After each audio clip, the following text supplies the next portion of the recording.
Jay Crawford, Adam the Bull, Garrett Bush, Dustin Fox, Jason Lloyd, Tyvis Powell, plus, ba-da-da-da-da, you're loving him, Mikey McNuggets. And so many big names, it would take me hours to say all of their names. The ultimate Cleveland sports show starts now. Booyah! Welcome, everybody, to the latest edition of the Ultimate Cleveland Sports Show, along with G. Bush, Dustin Fox, and Tyvis Powell. I'm Adam the Bull. We've got Mike, Steve, and Anthony on the other side of the glass. We got to congratulate Mike for being the 2025 champion of the UCSS Fantasy Football League. That's long overdue. McNuggets. Congratulations. McNuggets every year has the team with like the most points, but like something always fluke, chokes in the playoffs. Something fluke happened, he get kicked out. So it was nice to see him finally get it done. He defeated the upstart Mike Polk in a shocking run to the championship for Mike Polk. Mike Polk has made it so everybody's going to auto draft. And congratulations to McNuggets overall, because this is the flyest you ever been. You look nice, man. The UPS I'm like, bro. Can we dive into this real quick? I know the shot's not wide. The camera doesn't zoom out anymore, but I got to give a shout out. He definitely is. He's feeling himself today. Yeah. A little bit. But I got to give the backstory on the jacket real quick. Steve, please don't leave it on me like this, because I can't stop talking and I see myself on the part. It's much better. He was putting it on you like that. When I went home for Halloween, I stayed with my brother who lives in Brooklyn. Yeah. He stole his clothes. One of his roommates, his name's Sean. They call him Todd. I don't really know the backstory. It was like, hey, you can't go out on Halloween without a jacket. It's cold out. I didn't bring a jacket. I thought the party we were going to was inside. Turned out it was an outside party. So he gave me this jacket to wear. Well, first of all, I got to interrupt your story. Yes. Did you really, as an adult, allow another man to tell you have to wear a jacket? It was a suggestion. It was a suggestion, and I decided to take the suggestion. But go ahead. No, listen, I didn't bring one. Yeah. He said, it's not hey, ridiculous. That's his life. No, that's ridiculous. Go ahead. No, you're ridiculous. You're fine, Mike. Go ahead. Don't listen to this idiot. So Todd generously let me story. wear this jacket to this Halloween party we went to, and at this Halloween party, I got no less than 30 compliments on, that's a cool-ass jacket. Damn. So I gave it back to Todd. I said, Todd, thank you. This was awesome. It was better than my costume. Went back to New York to see my brother before we went to Jersey for Christmas. And Todd goes, hey, Mike, I got something for you.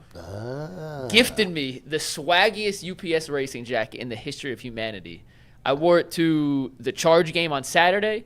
Compliments out the wazoo. G. Bush walked in this morning, goes, McNuggets.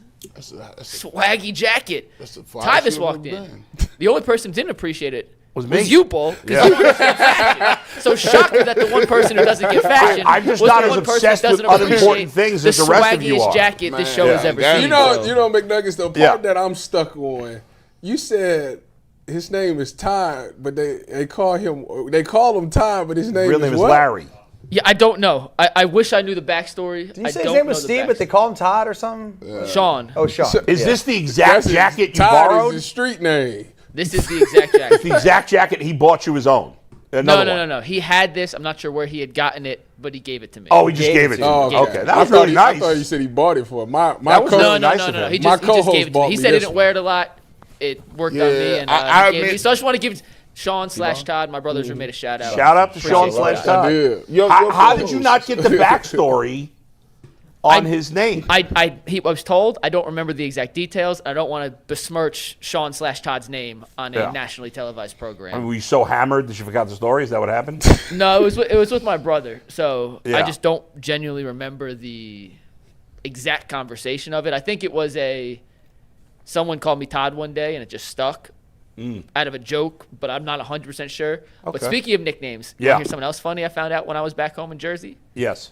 What? My dad is 60. He was born in 62, which makes him 64. 60. Yeah.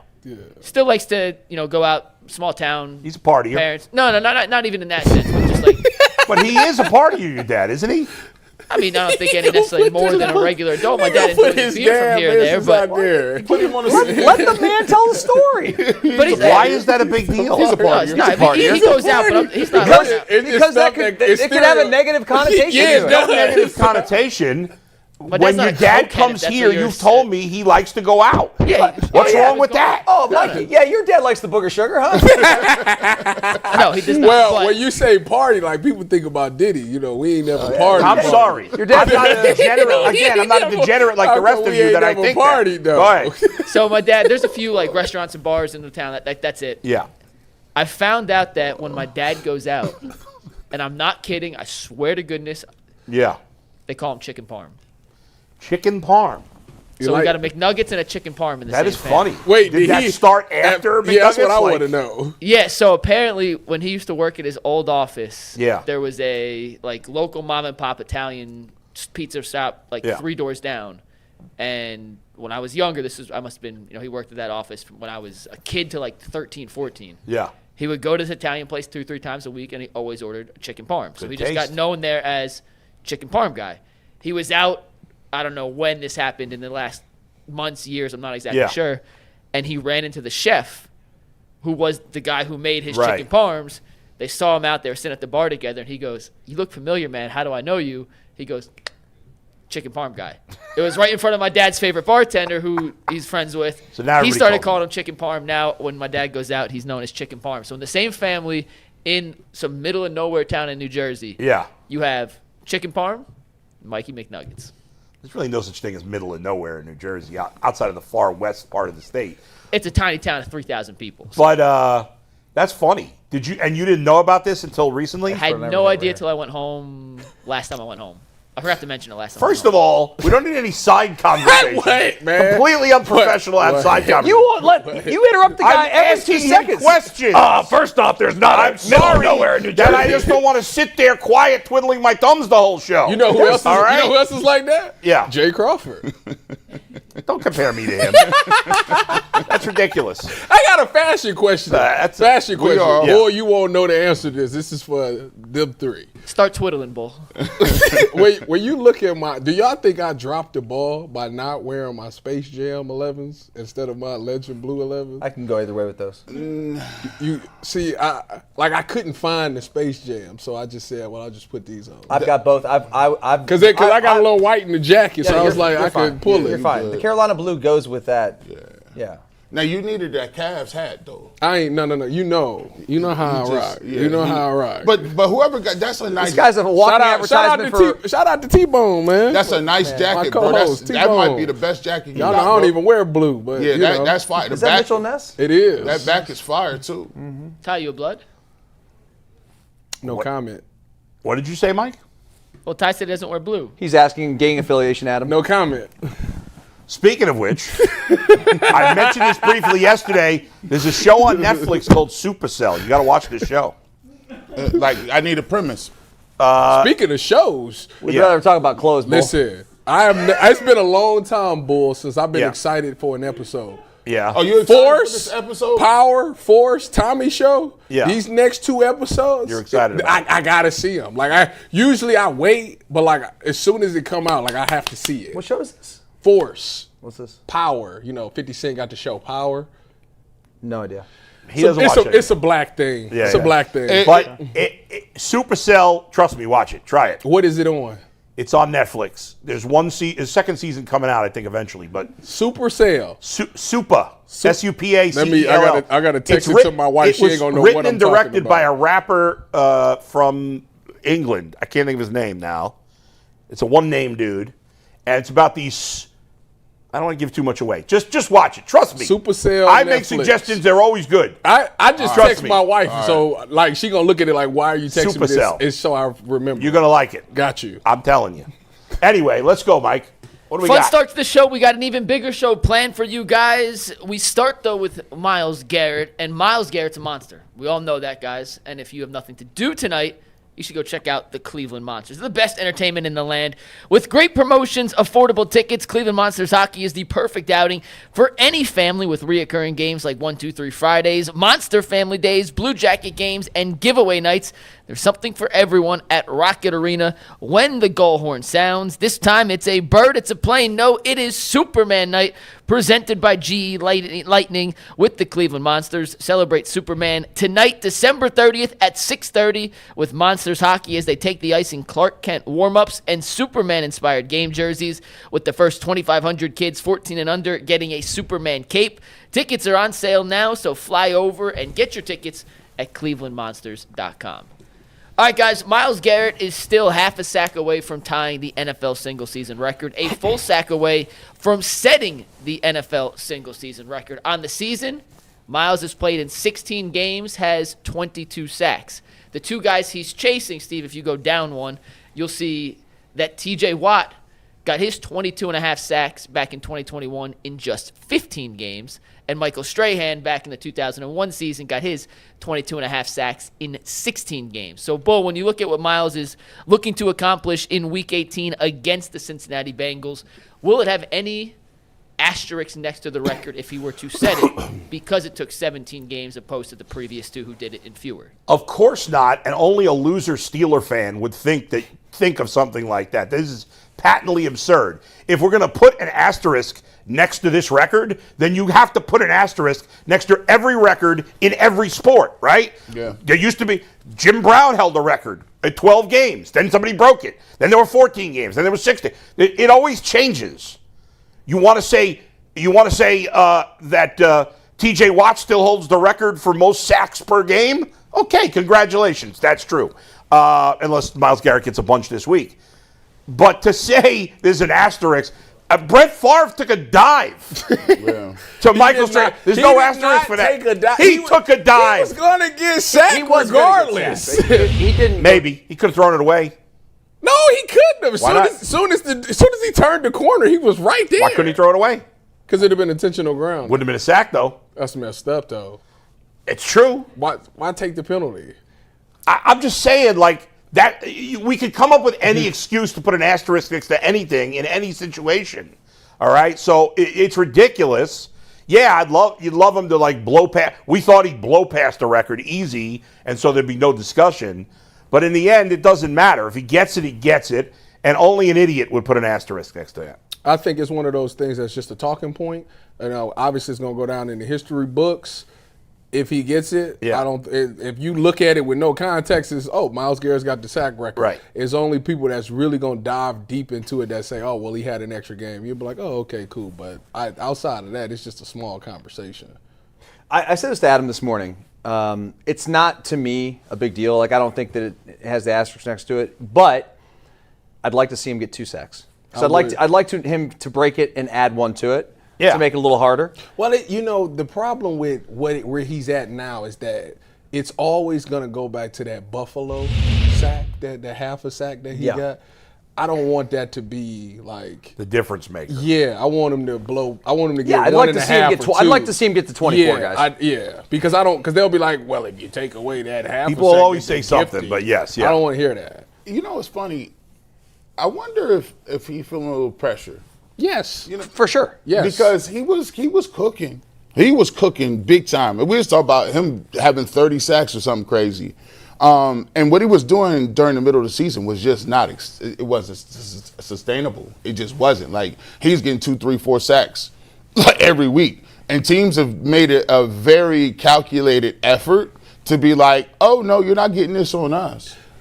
What I will say, what I didn't like about the Pittsburgh game is that you could tell how he was playing and it was on his mind. Why do I say that? Because there was a series where the Steelers ran the ball his direction and he ran straight up the field and created a seam. And I'm like, you chasing it too bad now. Like, you gotta just let it happen naturally. But easy to say. I know it is because Yeah. I probably would do the same thing. But like, I feel like teams is like, we just gonna run a zone because he gonna run straight up the field. We just gonna run straight up between them. Joey Burrow's playing this week, right?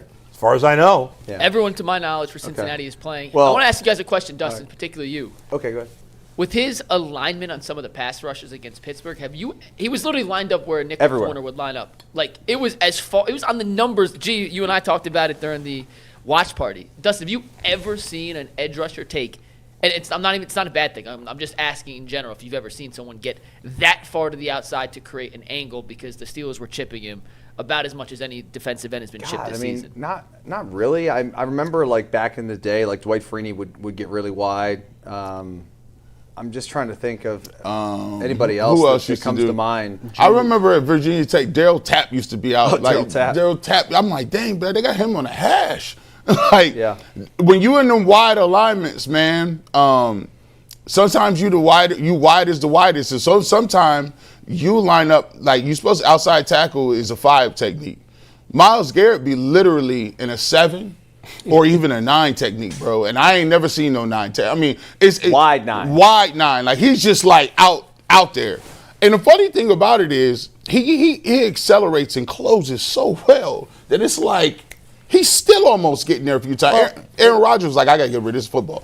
And he's so good. His get-off's great. It's as good as anybody in football, and is probably the best, maybe best of all time. But he's able to, when you get wide like that, what it does is it puts so much stress on that tackle. Yeah. Because he's doing his little kick set, right? And Myles he's got so many moves where he can really put the tackle like kind of on skates in a lot of ways. And it's an uncomfortable position to be in. He's if you're that tackle. Wasn't Julius Peppers in the 9 wide 9? Julius Peppers, it was, let me tell you about they used to do that, didn't they, with the Giants and the NASCAR package? Oh, yeah. With JPP. JPP. They had OC. At one point in time, Jason Tuck. The guy with the big forehead? Justin Tuck. Justin Tuck. Justin Tuck. He was like a conehead. Yeah, he was like one of the monoliths. That's ridiculous now that I sit here and think about that D-line. It's insane. They single-handedly beat the Patriots. That's how they beat the Justin. Just with D linemen. Yeah. They couldn't score. JPP and Michael And Strahan. That's ridiculous. That's 4 straight pass rushers. And now Myles Garrett is out here Euro stepping on dudes. See the evolution of the pass rush moves. Dude, he's like Mike Doss. Like Right. they say, you do whatever you want. And he just like, oh, I'm here. Oh, I'm in one mixtape. He Euro step 3 people and run past. Listen, it's nasty out there. But he's going this week. Do you think you've watched the Bengals all year, Bull? Do you think they will employ some of the same techniques that the Titans, as well as the Steelers did? No, because they never have before. I mean, they haven't, for whatever reason. I think it's stupid, but they have never tried to block him like other teams do. And that's, I think, part of the reason that their offense has often struggled against the Browns, because they haven't really done that. You know, Zach Taylor, I was saying earlier today, Zach Taylor was talking yesterday and didn't even have words for how good Myles Garrett is. He's like, I can't even come up with words to describe how good this guy is. He's just the best football player on the planet.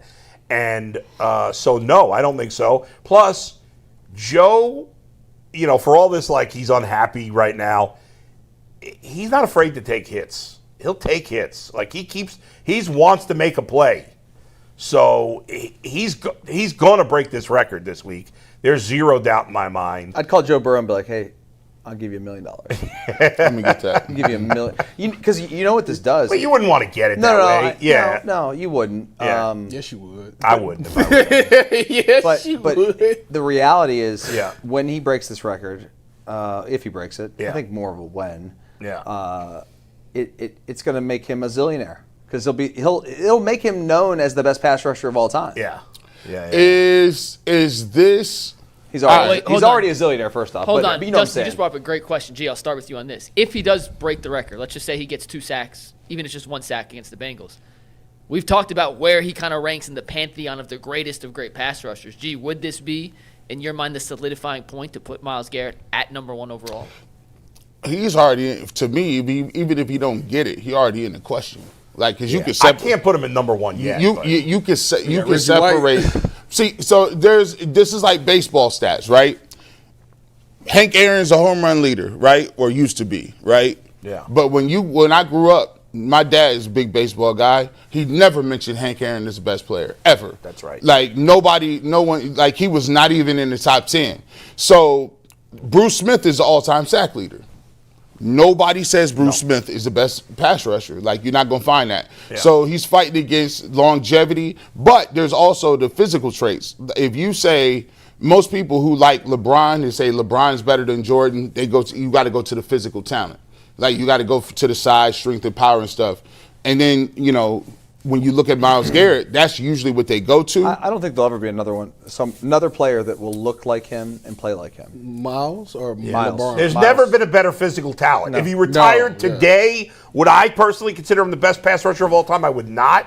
He's certainly already in the conversation. I agree. To me, Lawrence Taylor's still number one. And Three more years like this, dude, all time. Right. And the one thing he doesn't have, which is not his fault, and people could use against him, even though it's not his fault, in a conversation, is that those guys did it in playoff moments. Yeah, they had And he Super hasn't Bowls. really had his opportunity. Did Reggie do it in the Super Bowl? Yeah. I don't. He played. He played in the Super Bowl. He had win or lose? he had a sack and a half against the New England Patriots. Yeah. Was it a 1? It was the Packers versus Patriots. I think Drew Bledsoe was the quarterback. Was it? I can't 2000. It was early. It was 98. Bledsoe go to a Super Bowl? Was that What's Bledsoe? that? Bledsoe didn't go to Super Bowl, did he? Was that Bledsoe? But it was the Patriots. Who was that? It was Brady. We're gonna look it up. No, 2000. Let's 98. It was yeah. The 98 Super Bowl? Or it might have been 90s. We're talking when he was at the Packers, right? Yeah. 98 Super Bowl was the Broncos versus the Packers. And It was Elway. And what was the year before that? Year 97? before that? 1997? Yeah. It had to 97 Super Bowl was Packers versus the Drew Bledsoe Patriots. There you go. Oh, God, I am not that smart. Good job. Good Good pull. job. Boy, turned the clock. That's for three that. straight days where G's pulled out some incredible That's a hell- football that's- knowledge from the back pocket. There's like some no one I've ever nostalgia seen. there with that. Yeah, We Reggie were like White. 16. Yeah, Reggie it White was. was on that Packer team. Did he have a sack But they and a half? lost the Super Bowl to the Broncos No, No, the year 97. before. in '97. 97, they played the Patriots. They played the Patriots. I believe he had two Or in the sacks. 96 season, 97. I guess. So Yeah, the yeah. year they played the Patriots, I believe he had at least a sack. I think he might have had two. In the year they lost the Super Bowl, Reggie White did not have a sack in that game. But did you look to see if they had a sack? The year they won. Yeah. By the way, I think Lawrence Taylor won a Super Bowl. yes. Lawrence Taylor won a Super Bowl. And in that Super Bowl they won, I think Desmond Howard took a punt return back too. And that's why, but again, Why Kickoff return. you had to go bring him up? Kickoff return. Yeah, it was a kickoff return, right? yeah. But I do think He was MVP of the game. Reggie White had 3 sacks in the game where they beat the Patriots. I knew they had at least two. Jeez. I Three knew- sacks. I knew he had at least Well, two. and How many did Von Miller have against Cam Newton? like four. well, and we're not discussing him that was because he plays a different ridiculous. position, but I Aaron ca- Donald won the Super Bowl against the Bengals. Yes, He he did. sacked Joe Burrow in the last play of the Bengals, probably win the game. Well, Aaron Donald, to me, I'm not going to go. It's a different category. Yeah, I'm not even going to go back and forth with y'all. Yeah. I'm taking Aaron Donald over Myles Garrett every day and twice on Sunday. Interesting. Yeah. It's a different Why's that? position, obviously. 'Cause I'm not, because he's doing it from a defensive tackle position. Right. I hear you. If you can dominate the it's interior more- it's the way difficult. that he did, it's just It's more you can create difficult. more havoc It's on an more offense difficult. by doing it from the interior.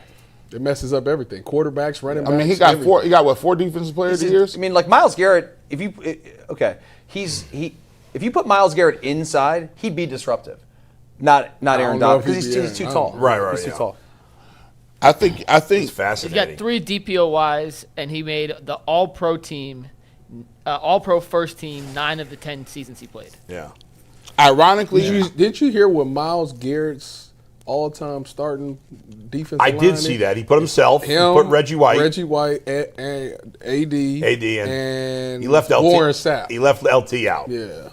How you feel about that? Put Warren Sapp in. I would put I mean, I know Warren Sapp's a tackle, and he Yeah, wanted he to put did. the He tackle. did edge tackle. Yeah. I mean, if you're gonna do it, I'd still take. Well, technically, Lawrence Taylor was a linebacker. That's true. You know, so He's pass rusher. right. Stand but, up. Yeah.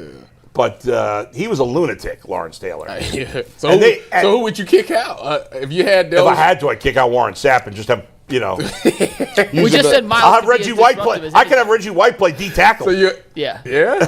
I mean, could. ironically, Reggie White, ironically, at times in his life, weighed more than all those players playing Yeah, defensive yeah, end. I mean, Donald's listed at 285. Yeah. I was Myles gonna listed say at that. 280. They're built different. Yeah. Myles is taller, obviously. Right. Aaron Donald was 280. Yes. I He's thought he was. listed at I thought he was 6'1", like 285. 260. Really? I know. It was a time where Aaron Donald was like, because he was undersized, and what happened was he was so dominant that it messed up kids' perception of what a defensive tackle was. Yeah, so kids in college like, I'm about to lose weight and be like 280, 270, and college, no, you ain't. You're not Aaron Donald.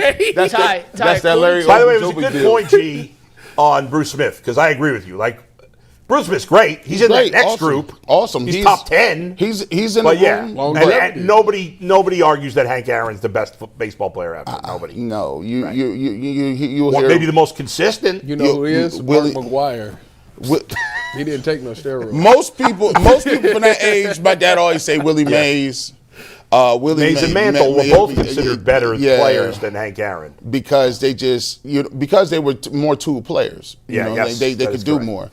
Well, and to the same vein, Roger Maris held the single season home run record. Is not even a Hall of Famer. I was like, what? Go ahead, Mike. I was going to ask real quick because I know this is going to get brought up if Myles breaks the sack record. As soon as Leroy's in the queue, we'll bring him on. Yeah. Let's give the people watching. We got thousands watching right now. That's crazy. 3,000 watching. Then they need to know that next year Stephen Kwan is going to break the 400. No, not He's that. going to hit Stephen- 400. 0%. I want you because you started. Let this him break off. the 300. Can he do that first? Bull, you started this off about by every sport. saying Yes. the What's game that? thing, something that Pittsburgh fans are going to bring up. Yeah. So let's give real quick the people watching the ammo to counter that when inevitably it happens via Twitter. Didn't we already say that it's ridiculous?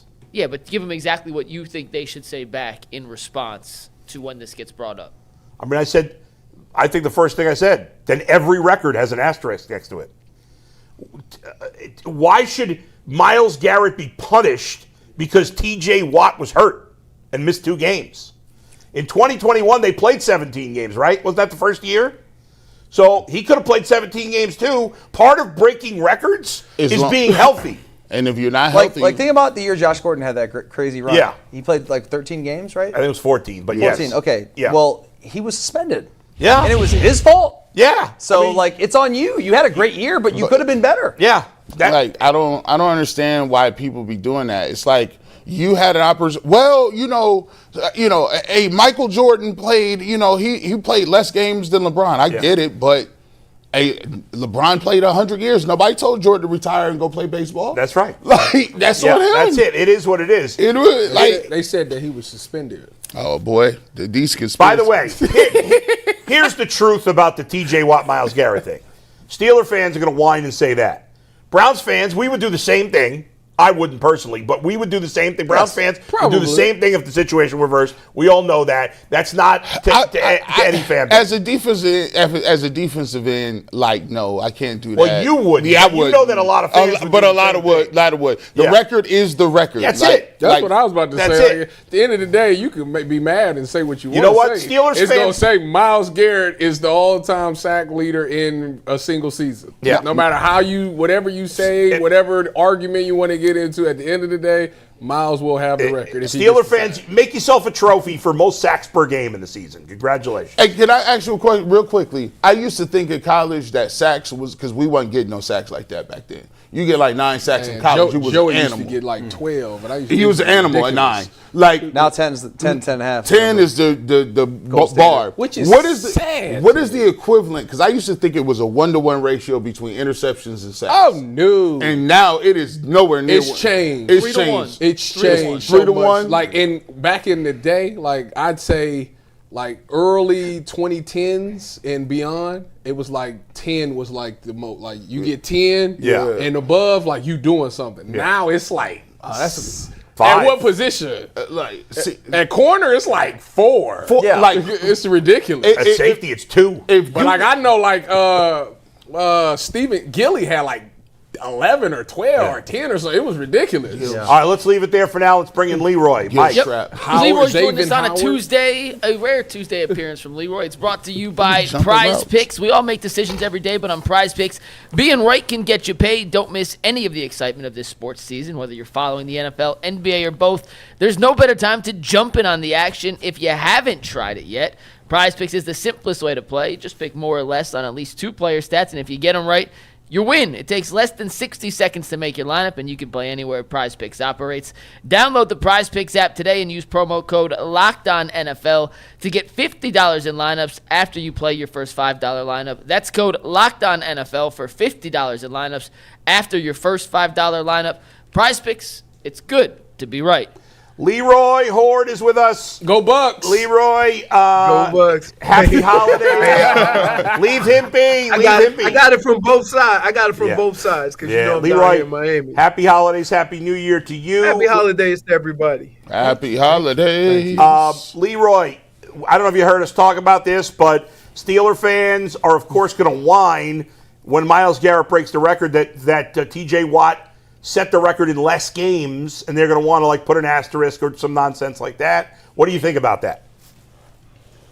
When Myles Garrett break the record, they ain't going to say had one extra game on the side.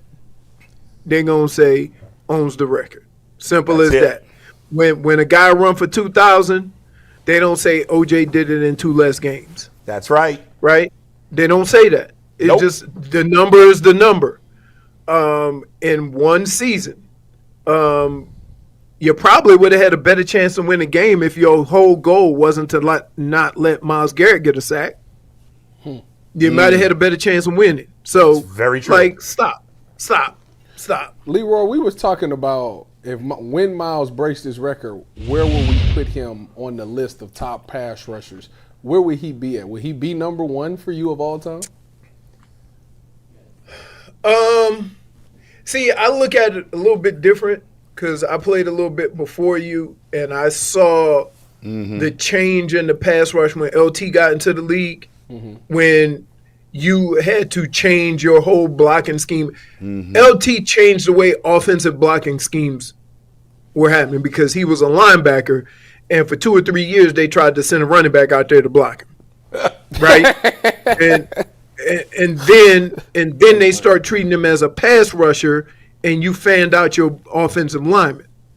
Now, since then, they've come up with schemes to chip and tight ends in to help and things like that. So Myles Garrett is going to be one of the elite simply because with all of the offensive blocking schemes to stop pass rushers now, he has still managed to be successful and to have a record like this. So he's going to be amongst the elite, but I would probably look at him a little bit different, and I would always go to LT as like the starting point of all of this. You see what I'm saying? Yeah. So from that standpoint, that's where he changed kind of like the game. Now, I played against Reggie White. Reggie White was one of the strongest human beings I ever saw in my life. I'll tell you a quick story. So we were playing Green Bay. When Reggie was with Green Bay, I was in Minnesota. And the thing that everybody said was, don't cut Reggie. Well, we would run 3-step drops. And the back's job was just to get the outside guy's hands down. So you just threw at his legs. You weren't really trying to cut him. You was just trying to get him to put his hands down so the three-step drop, the ball could get out quick. I went out, and I guess Reggie wasn't looking, and I cut him. Oh, man. I wasn't really trying to cut him. Oh, man. I was just kind of half-ass rolling into him, right? He got up, and Reggie didn't cuss. He started praying. Lord Jesus, they trying to end my career. And oh, no. So I get back in the huddle, and Big K, Corey Stringer, and the right guard are staring at me. Why you had to cut Reggie? I say, man, don't call that play. Like, y'all yell at me if I don't get the man's hands down. And y'all, I say, so what you want me to do? So the very next play, and there is a picture of this in the Vikings facility. Reggie had that hump move. Oh, that forklift technique. And he caught Corey and there's a picture of Corey a foot and a half off the ground, all 350 pounds up. And we watched the film, and they kept running it back. And Big K looked at me and said, "That's why we don't cut Reggie." So, That's an all-time great story. I have never seen anybody move Corey like that. Nobody. That forklift And he technique was forklifts him, devastating. call it the hump move. The hump move. He go outside and then do that hump move and go underneath. And we sat there and watched that on film, and we just stared. Nobody say nothing. We just looked at it and go, "Oh my goodness." So, and you look at Myles Garrett. Myles Garrett, quick as LT and strong as any other person to play that position. It is unbelievable what that man is able to do at that size. I don't think people realize how big Myles Garrett is. I stood next to him, and he could have wrapped a baby Bjorn around me and carried me around like a baby. And like, I'm telling like he is a massive dude moving that fast, that quickly, with that amount of strength. Crazy. You know, Leroy, I said something yesterday. A lot of people was confused. A lot of people said, "Dang, G. Bush." I never thought you would say that, man. I actually, because of the win and the way that they played against the Steelers, I really felt like I gave Kevin Stefanski some credit. I said, "Hey, look, man, it might not change the outcome of what's going to look like, whether he get fired or not. Mm-hmm. However, you know how in football, I feel like it's important because you just got to keep it a buck, man. You know, the Steelers came in and they were supposed to win. They were supposed to clinch the division and go off drinking Kool-Aid, doing their thing. The Browns came out there with a patchwork line, rookies everywhere, and they gutted out a win. And Cass was kind of salty. They was like, "Oh man, we about to get, you messed our draft choices up." I said, "Man, listen, do you believe you played against the Steelers and you understand? I watched all them games y'all played against the Steelers. Them games mean something." And what were your thoughts on, whether you should be playing for playoff position, or not playoff, but draft picks, or coming out there getting your team ready to go? Let me explain something to you. And I would like to explain this to fans all over our great NFL country. If you accept losing, you're a loser. Okay? And under no circumstances, I've been competing my whole life. And the record may not reflect how bad I want to win. But I'm always going out there to win. We're all competitors.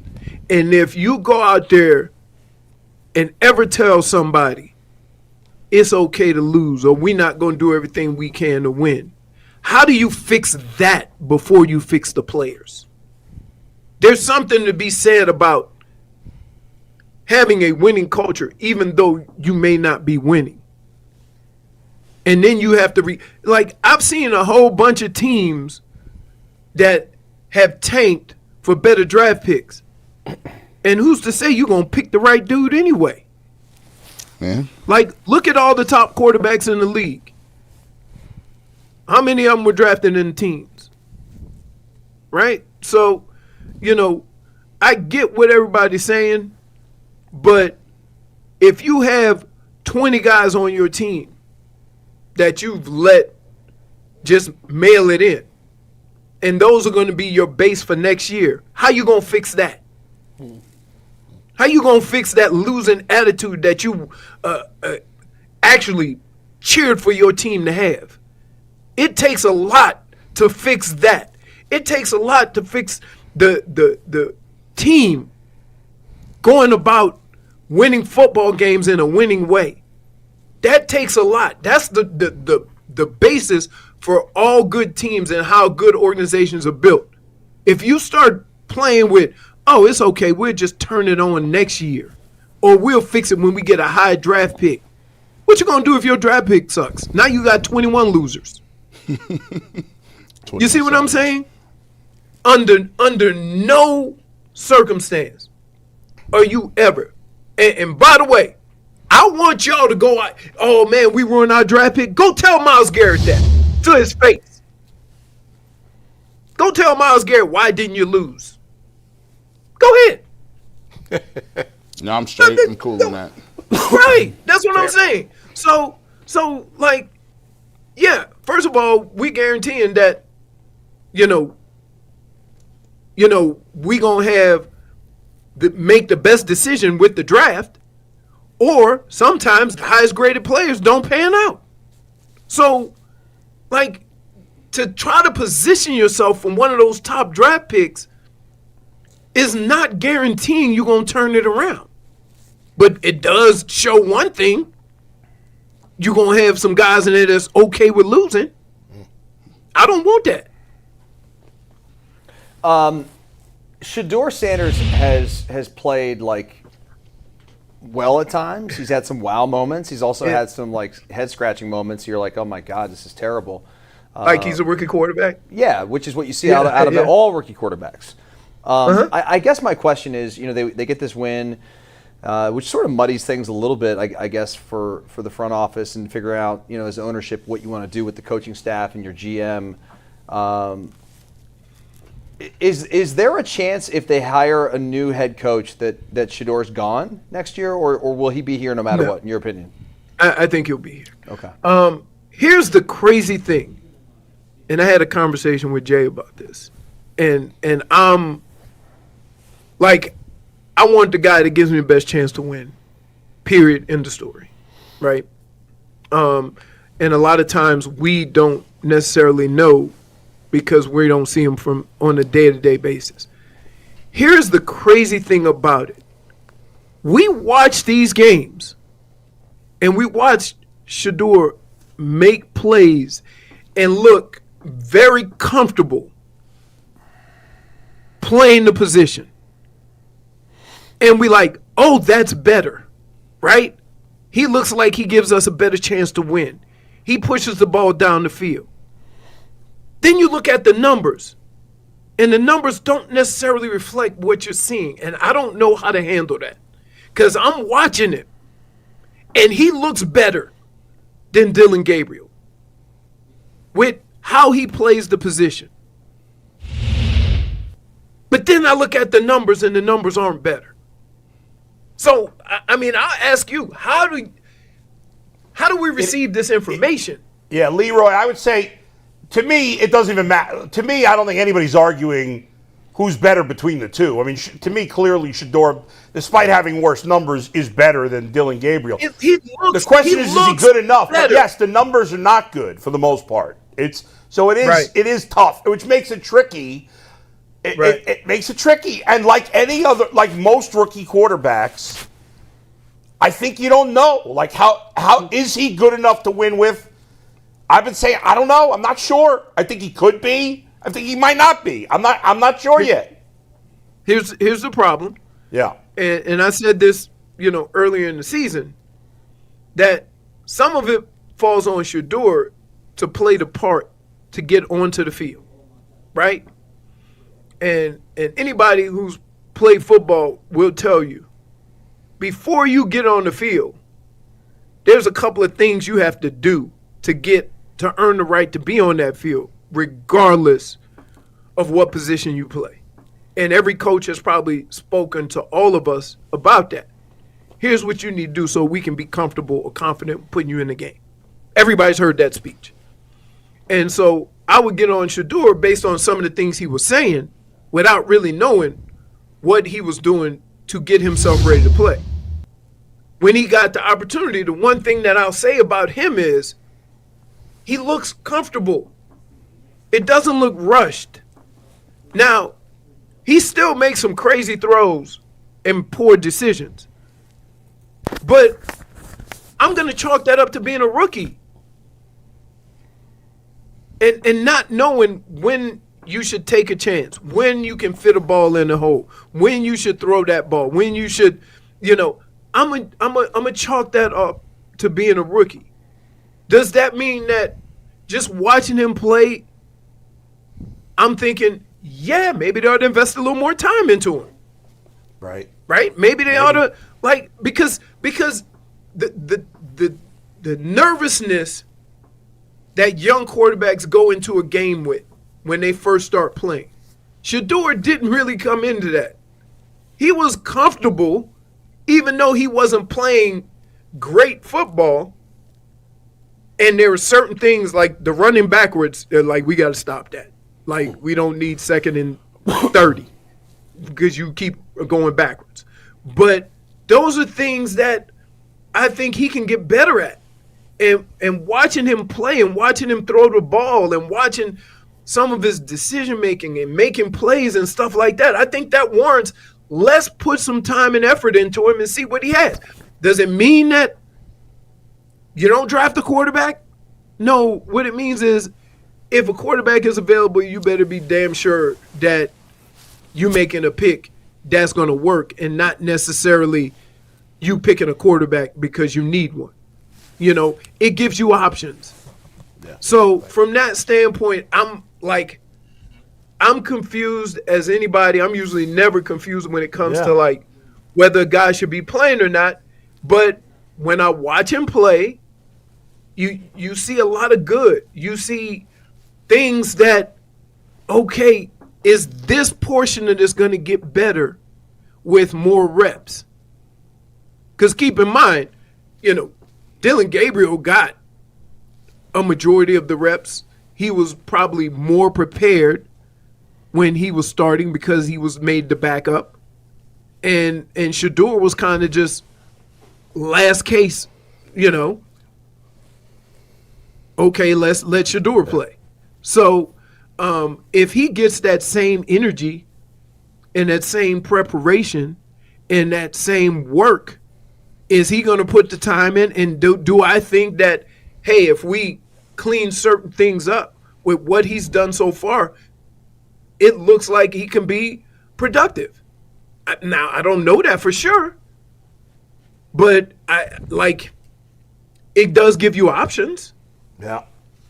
Leroy, good stuff, man. Happy holidays. Happy New Year. We'll talk Happy to you again holidays. soon. Happy Go holidays. Bucks, Leroy. Enjoy Kyle winning him.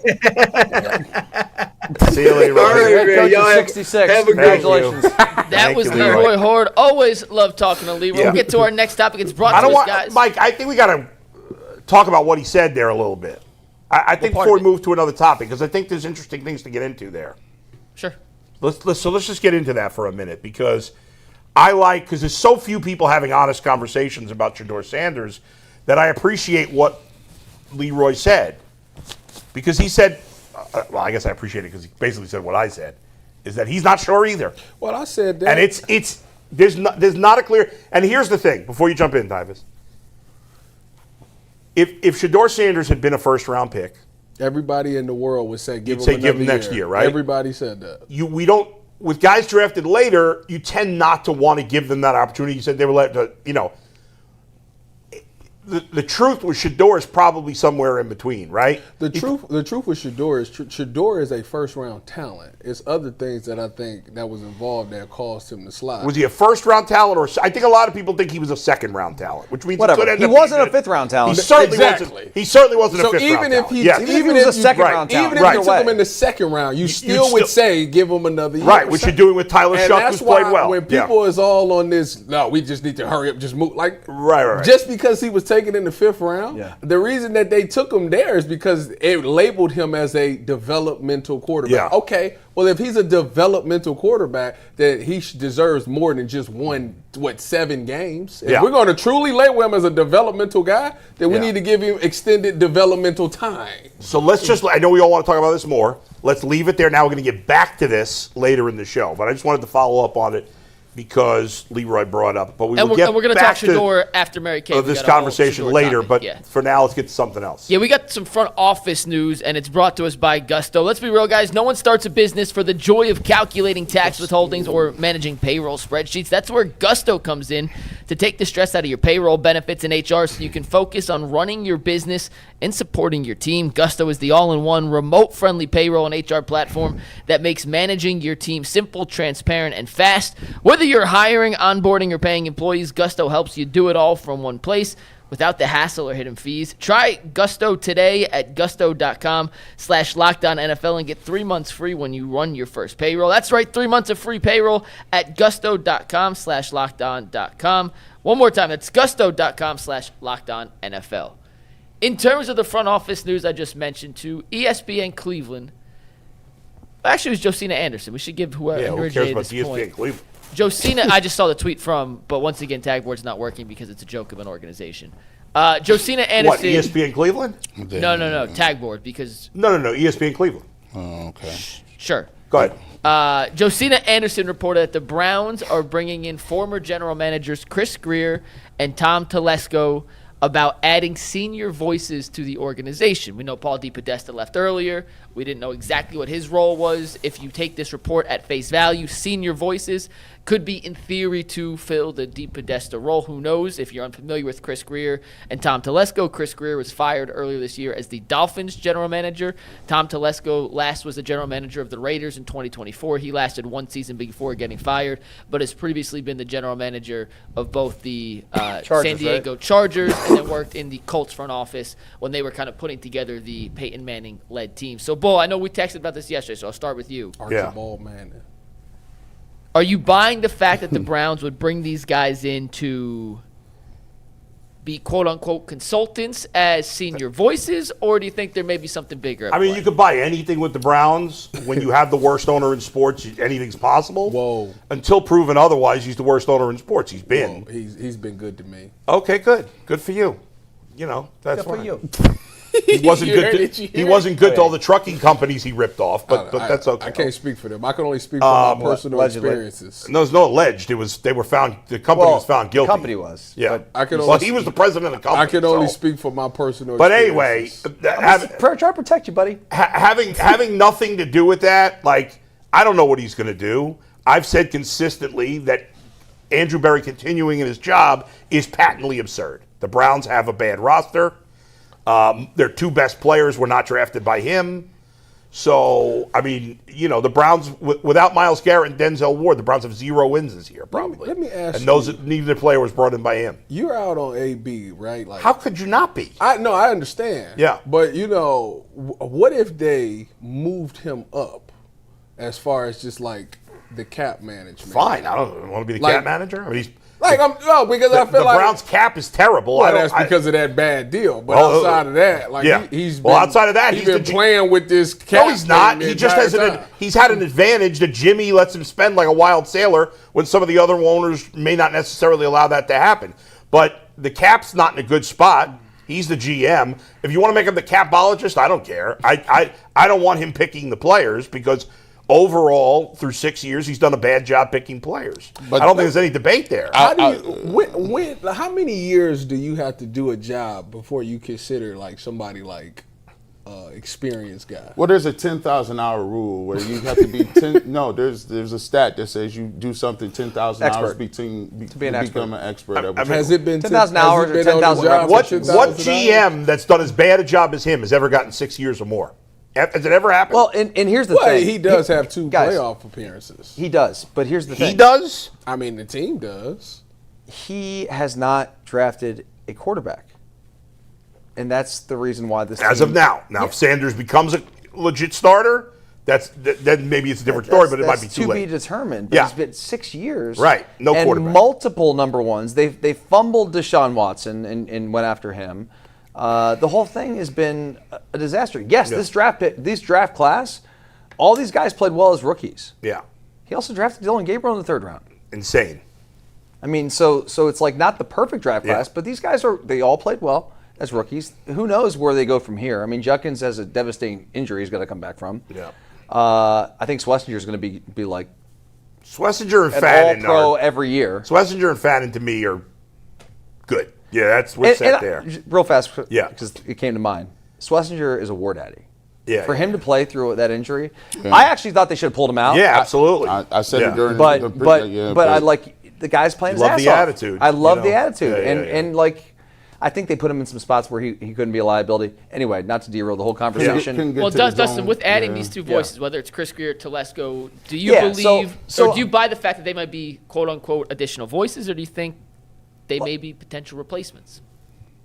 Well, listen, there's a lot to unpack there because they could be potential replacements. We don't know. Those guys have the experience. They've both done it at the highest level, right? Yeah. So I don't know, man. I just feel like if they're bringing these guys in to be these extra voices, it's like, man, how many cooks we need in the kitchen? That's what I want to know. Yeah, I think it's you too hire many these voices. guys to be the GM. I think it's a too many mistake. voices. I mean, if those guys are on the same page and you want those guys to be like your co-GM or whatever, great, I'm fine. But you can't have Barry with these guys. Will you bring that up? What that man last? Mike, I name? thought you said he was at the Chargers for 1 year. What is No, Tom Raiders Telesco? for 1 Chargers year. forever. Oh, So, the Raiders. What's the was bottom Chargers for a thing while. on Tom Telesco's bio that you It's just Carolina Scout, not Car Scout. Oh, Carolina I Scout. was about to Carolina say. Scout. I was about to say. Carolina Car does not fit. Scout. No, Car Carolina Scout. does not fit. So I think so. My take on this is how I read the thing is, Tyvis. I think you might be onto something. I think when you look at, the reporting came out with Ian Rappaport and said Andrew Berry is going to be highly involved. They probably have a new coaching staff. So you move on from DePodesta. Maybe Andrew Berry takes a new role in which he moves up to whatever chief strategy officer it is, taking over from DePodesta, and now you got these other two guys coming in. What this signifies to me more than anything is they're going more of a football guy approach. I think they swung really far with analytics. Didn't really work out for them. That's why DePodesta is not here. I think that the pendulum is swinging a little bit back down to a place where football guys have a little more voice in the room. I don't necessarily think these guys could be general or will be general managers. I just think that they'll have an Why approach. couldn't they be general managers? They could. They could. Yeah. I mean, but I think that there's other positions, director of scouting, the way they go about evaluating players, the way they go about because overall the Cleveland Browns have had one model of the way that they wanted to go after players. And to be honest with yourself, that hasn't really worked, especially at the receiver position, his offensive line position. That hasn't worked.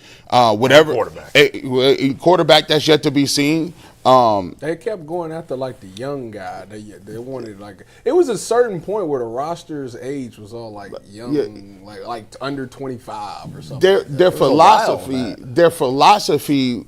I think there's going to be a changing of philosophy, and I think they want football dudes that are your traditional scouting, meat and potatoes, go watch film. Yeah, like I'm gonna trust my eyes. Analytics is important, but I think that there is more of a mix going on here. Now, I don't know what Jimmy Haslam wants to do, but the assumption is, and we talked about it yesterday on the other show, is if you are Jimmy Haslam and you don't want to completely start over, you got 2 first-round draft picks. As a business owner, do I want to blow out my manager? Do I want to blow out the head chef?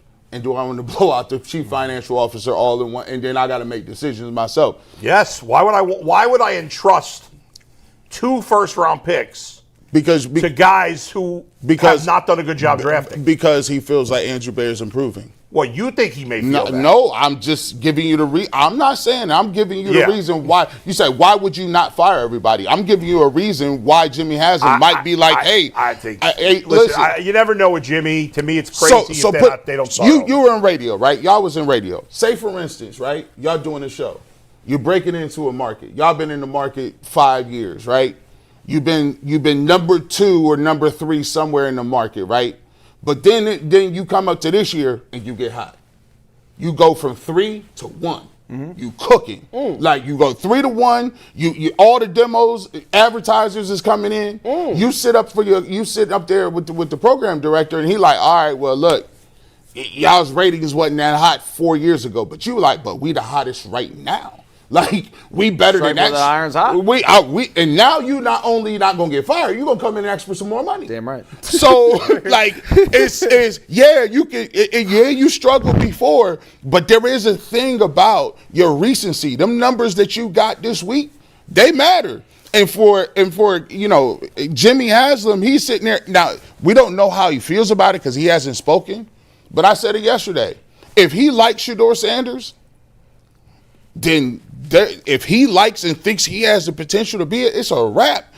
Barry ain't going nowhere then. You know, I think it was last week where somebody asked, what is the percentage chances that they running back? Didn't you ask somebody that? It might have been Zach. Yeah. You might have asked Zach, like, where's the percentage that they running back? And he was like, he said it was like a slim number. What did he say, like 30% maybe? Yeah, it was like 20 or 30%. Just like me, he thinks it's insane. Do you think that number has increased? Because I do. Like, I can see a world where everybody comes back. I can see it.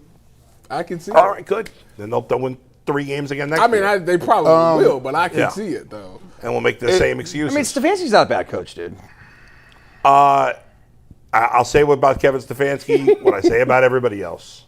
There's a bunch of good coaches, there are some terrible coaches, and everybody else is in the middle. There's 5 great coaches. There's a couple of stinky coaches, and everybody else is in the middle based on the talent. That's what I believe. Doesn't mean it's true. That's what I believe, and I think Kevin Stefanski's in that group. I would fire him, but if you ask me if I feet to the fire, who's better at their job, Kevin Stefanski or Andrew Berry? To me, it's clearly Kevin Stefanski, but I'd still fire him too. I want everybody out. I think that Stefanski, my opinion on it, Yeah. and I like Kevin, and I think Kevin's a good coach.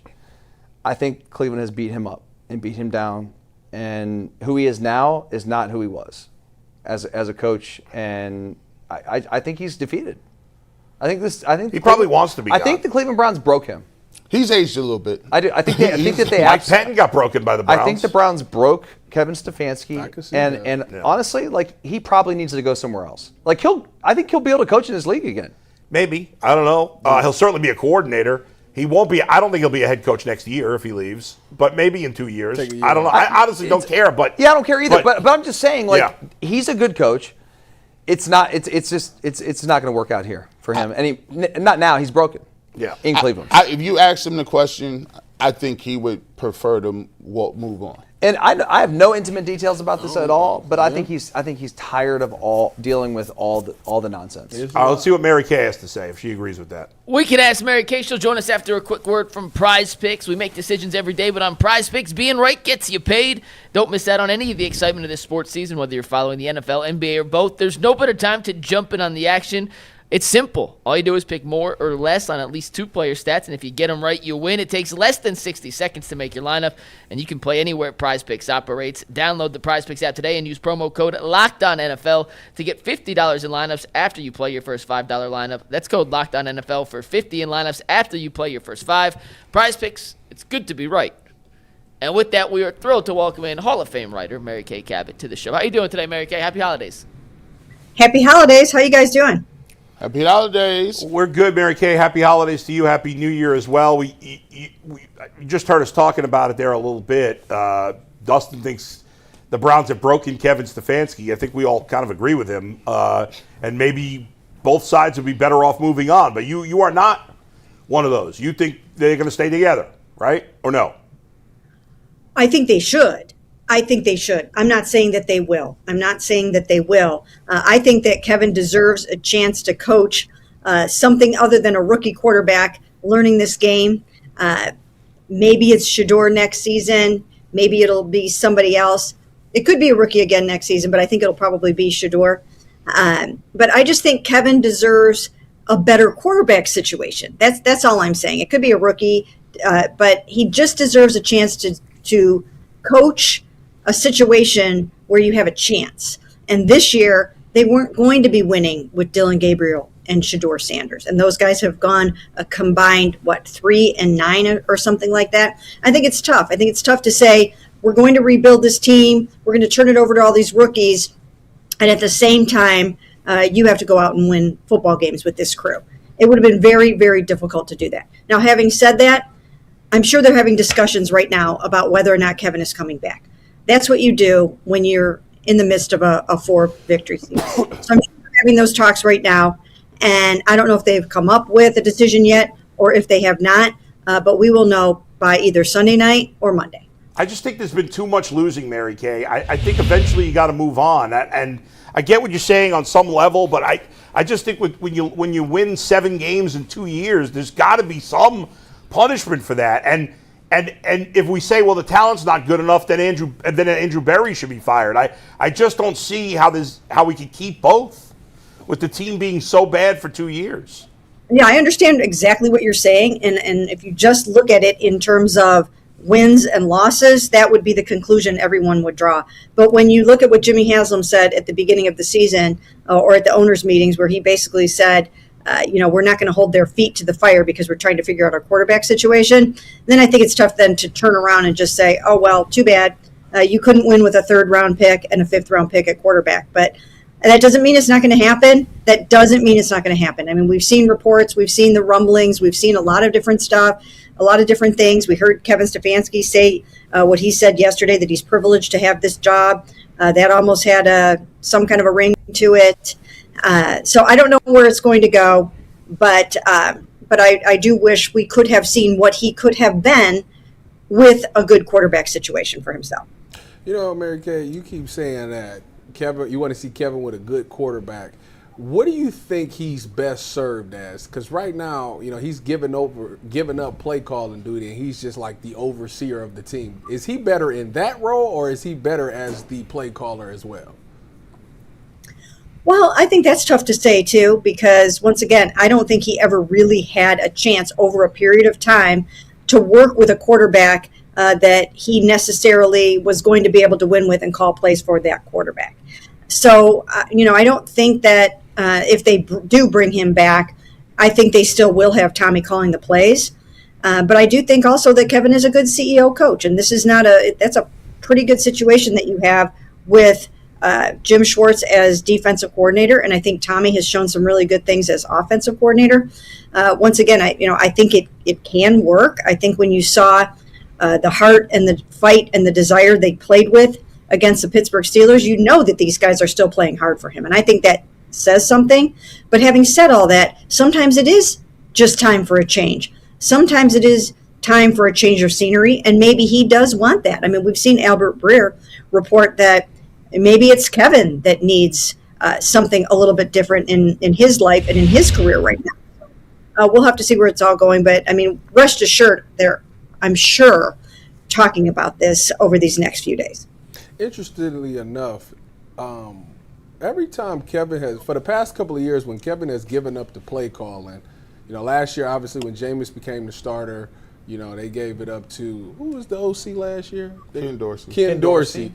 Jameis had went out and threw for 497 yards, and then this year he gave up the play calling to Tommy Rees. Shedeur Sanders throws for 300 yards. Is there something there, like maybe he is better off like not being the play caller, because quarterbacks do have big games when he's not the play caller?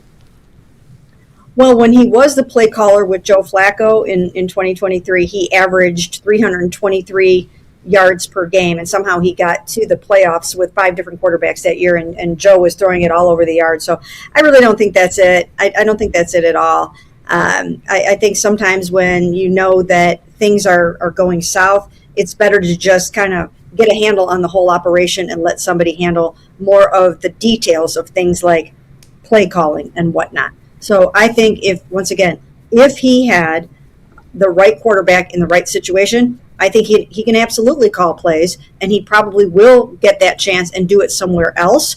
And we probably will see him have success doing it once he has the right situation, the right quarterback, the right supporting cast around the quarterback, and things like that. What I don't know is it sometimes it's just time. Sometimes it's just time for two entities to separate and move on and try something else. I don't know if it's that time right now, but it possibly could be. I don't know if he wants that. I don't know if they want that.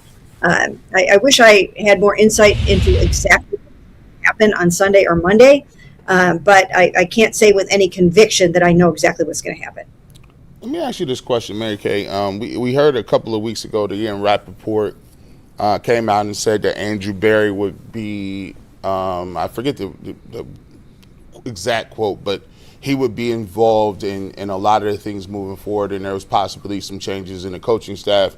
From where, from what you're hearing in your sources and from where your viewpoint is, where do you stand on Andrew Berry?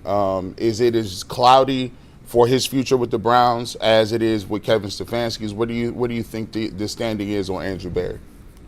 Yeah, I don't think it's as cloudy for Andrew Berry. I will actually be very, very surprised if Andrew Berry is not the general manager of the Cleveland Browns next week and for next season. And I think all you have to do is look at this rookie class to see that they have some really, really good things going on with this rookie class. And I think that, once again, I think he's put down the foundation for their next playoff caliber team, for their team that they hope can take them to the Super Bowl. I call it their Super Bowl window. I'm sure that's what you call it in the league. You are either in your window or you're really not in your window. If they weren't in it this year, they might not be in it next year. But this is the foundation for that. I mean, look at that class. So I don't think he's going anywhere, and I think he has spent so much time looking at these quarterbacks and trying to figure out the quarterback situation for next year that I just don't see them parting ways with Andrew Berry right now. I think that'll be a huge mistake. We've talked about this before, Mary Kay. We'll agree to disagree because I just think the bad far outweighs the good, even though I grant that he's had a good draft this year. He's still, we still don't, like, Mason Graham might just be a good player. If he's fifth, you got to be a superstar. And Dylan Gabriel was a horrible pick. So even within the good picks he made, there were mistakes. And almost everything he's done before this year has been terrible, in my opinion. But all right, you would know better than I whether they're going to keep him. I hope this is a sign of things to come, his better draft, and not just got lucky one year. We'll see. Well, I remember, at the NFL annual meeting, Jimmy Haslam basically said that Andrew had to nail this draft. He had to knock it out of the park. Yeah. And it almost was like a mandate that here's what you have to do if we're going to keep this thing moving forward. And I think that Andrew went out and answered the call. I think he understood the assignment, and he did exactly what Jimmy asked him to do. And not only that, he made a trade down from 2 to 5 and picked up an extra first-round pick for next year.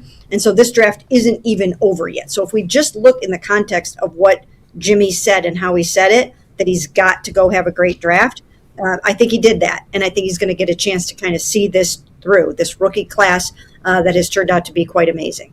Do you think it'll work if these senior executives come in here to help? Will it work? Like, can they? I don't think those senior executives are coming in here. I don't. So? I wrote 2 weeks ago that Tom Telesco was here in Cleveland. We saw him actually, and so I wrote it the Sunday after that. We saw him on like Friday, and on Sunday I wrote it and I explained in a Browns Insider. It didn't have a headline on it because it was like item number 3 or 4. But he was here. He was Andrew's boss at one point, and he was just here visiting and talking. And sometimes Andrew brings in guys like that. It was the same thing with Chris Grier. They just come in, they visit, they're around, they're in town, they're, or whatever. They just come in. He's really close with Chris Grier. They're very, very good friends. So this is not a bringing them in for other voices or hiring them. That's not what. Okay. That's not. This is all about. And I basically wrote that a couple of weeks ago. Mary Kay, we talk about Shedeur Sanders. He has some really good moments. He has some rookie moments. We talked about a couple of the interception that he kind of threw. I was like, oh, that's a bad one. You can't have that one. We can't have that. But one thing I have seen is some of the throws downfield. Some of the stuff about, just being able to move in the pocket. Tony Romo was very high on some of the plays that he had. What have you seen from Shedeur Sanders in terms of the growth and development, and what do you still want to see moving forward for him to get the opportunity in 2026 to be the starting quarterback? Well, he's only got one more chance, so I don't think that the Bengals game is necessarily going to make or break him. But here's one of the reigning things I feel about Shedeur Sanders, and that is I think that he's going to have to know. He loves those explosives. He loves to throw the ball deep. And, Jameis Winston used to love to do that too. So he's got to find that balance between taking those explosive shots and not making poor decisions. That has to be, in my mind, the next step in his development. Because if he can do that, then he's got some really, really good things to build on. And, I think he's shown so much just in terms of knowing where to go with the ball. His elusiveness is so much better than I thought it was going to be. Slipping away from sacks and just in the nick of time, getting away from the pressure and the sacks. I think he's done a really, really good job of that, for now. Teams are going to dig in and try to figure out a way to take away some of his mobility. But for now, I think he has exceeded expectations in that regard. I love his accuracy when he's got time to throw. I think the throwing the interceptions has got to be the next step for him, because not only did he throw the one that was just a but then we also saw that Nick Herbig dropped a pick six, which could have cost them the game. And then on the Harold Fannin pass, that was one where Kyle Duggar, if he had been really tracking the ball himself or paying attention to where the ball was going, he could have easily picked that one off as well. And for some reason, he kind of ran behind Harold Fannin and didn't jump that route and grab that ball. So they were lucky about that too. So that, in my mind, is the next thing that he's got to do. Mary Kay, have a happy new year, and we will talk to you again soon. Thank you for joining us. Appreciate it. Sounds good. Take care, guys. All right, Mary Kay Cabot, Cleveland.com. I got an issue With what? with her saying that, Kevin needs a veteran quarterback. It's time for him to move on or get a veteran quarterback or get a quarterback with more experience. Where the only two jobs open is rookie quarterbacks. Let's get to that next as part of the Shedeur conversation. First, Mike, give us a read. Yeah, we're going to get to what Dane Brugler said about Shedeur Sanders after a quick word from Gusto. Let's be real, guys. No one starts a business for the joy of calculating tax withholdings or managing payroll spreadsheets. That's where Gusto comes in, to take the stress out of payroll, benefits, and HR so you can focus on running your business and supporting your team. Gusto is the all-in-one, remote-friendly payroll and HR platform that makes managing your team simple, transparent, and fast. Whether you're hiring, onboarding, or paying employees, Gusto helps you do it all from one place without the hassle or hidden fees. Try Gusto today at gusto.com/LockedOnNFL and get 3 months free when you run your first payroll. That's right, 3 months of free payroll at gusto.com/LockedOnNFL. Gusto.com/LockedOnNFL. Terry Pluto, who writes for Cleveland.com, right where Mary Kay writes, spoke with Dane Brugler over the weekend about his evaluations of the upcoming quarterback prospects in this draft and where he sees Shedeur Sanders and the progress he's made thus far. Dane had a quote from his article that kind of went viral. What did he say about the quarterbacks, by the way, in the draft? That he has Mendoza and Moore rated very highly.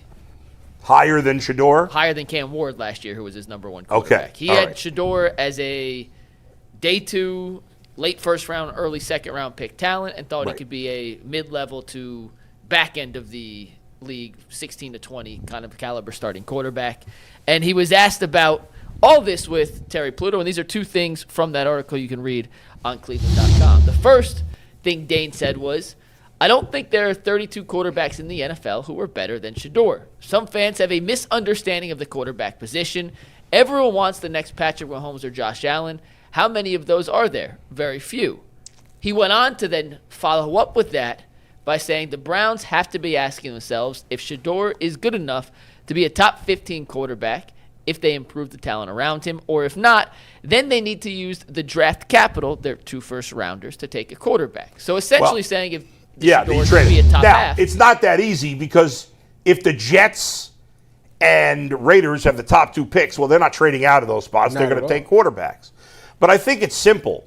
To your point, Tyvis, I have no interest in any veterans out there for the Browns. For me, I'm not interested in Mac Jones. I'm not interested in any of Aaron Rodgers, all these other guys. I think you either draft a quarterback in the first round and you play him next year, or you go with Shedeur Sanders. To me, those are the only 2 options that I'm interested in. And to me, if the Browns feel like, if they agree with Dane Brugler that they think Mendoza and Moore are better prospects than Cam Ward, then you do whatever it takes to get them. And if you can't, or you don't feel that good about those guys, then you stick with Shedeur and you see how good he is next year, and then push that decision a year. I don't think there's any, to me, there's no other options. I don't know. What do you guys think? Before any of you guys answer that, though, I just wanted to ask this as we have this whole conversation. Yeah. Dane said if they think they can be a top 15, 16, whatever, top half of the league quarterback, you keep him. If not, you don't. I know it's early and it's 6 games, but this is a decision the Browns have to make based off a 7-game sample size and their previous evaluation of Shedeur from college. Do you guys think he has a ceiling to be in that upper half of the league, top 16 and above? We tried to have this conversation, and then Jay spun it with the Baker Mayfield thing. Exactly. And I backed myself into, he's going to be better than BakerMayfield. You did it which again? was that one time, and that was right, unfair to say, because it's can he be? I mean, I'm sure he can be. Is he, how confident are you in that? I don't know. It's up to you. I think, well, to go back on, to answer what you said about, I think the reason that with the Browns, with the veteran quarterback route is there's really only two names that really would make sense, and that's Mac Jones and maybe Malik Willis. But the problem is you have to trade for Mac Jones, and you might not have the money to sign Malik Willis. So I'd rather just see Shedeur play. That's what I'm saying. So in that situation, I think I would just stick with Shedeur. Now, granted, both of those guys are coming from good quarterback coaches and good offenses, so you got that. But I think with Shedeur, again, it's like Leroy. And everybody keeps saying, like, you watch the game and you look at him and you be like, man, this dude is his moments of the game, you're like, this dude is playing some really good ball. But then he makes a mistake, and I think that his biggest issue is once he threw that first pick, it unraveled on him. It took him too long to make another play, and that happens. Like, it can't be, and I said this last week, it can't be that you go out there and perform well for a quarter, and then the offense does nothing for 2 to 3 quarters. Like that, you can't. Yeah. Like that's not. Can't win that way sustainable. Yeah. Unless you're just going to lean on the defense, which ultimately that's what happened in this Pittsburgh game. Yeah.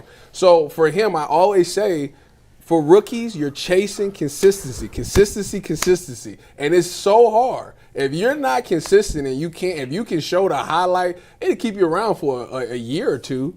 But if you're consistent, you stay there forever. The reason that I'm here today and I'm talking to y'all today is because I was not consistent enough. I can show you a play or two where you be like, man. But like every day, every play, it wasn't like that. So therefore, you see me sitting on the UCSS as a contributor because that's what happened.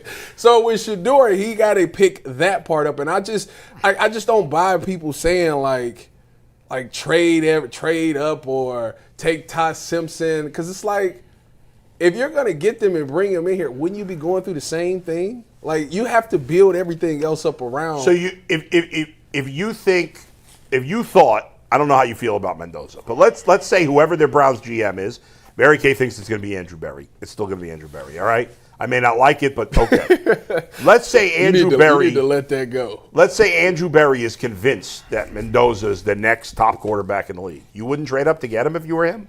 Of course you would. Of course. Right. It's a no-brainer. I feel like this. You better be right. I was talking to McNuggets about this. In this league, there's only from right now. What I think, there's only 2 ways you're going to win. You either got to have the top 5 quarterback, or you got to have a top 5 offensive line. Well, no. You still have to have a top 15 quarterback. Tyvis, you can't win with a bad quarterback. Sure. So, but if you're going to have a top 15 quarterback, then the rest of the team's got to be really then good. You better have a top 5 offensive line. Yes, that's my point. Right. So which one you think is easier to get right now with the Browns' current situation? I think both are very hard to get right now. They have no offensive linemen. I think. Well, given right now, we picking 7th right now. Yeah, without trading up, it's probably more likely to get the but you still need 5 offensive linemen. And then the thing about Mendoza and Moore is, if you watch them play, that's a different story.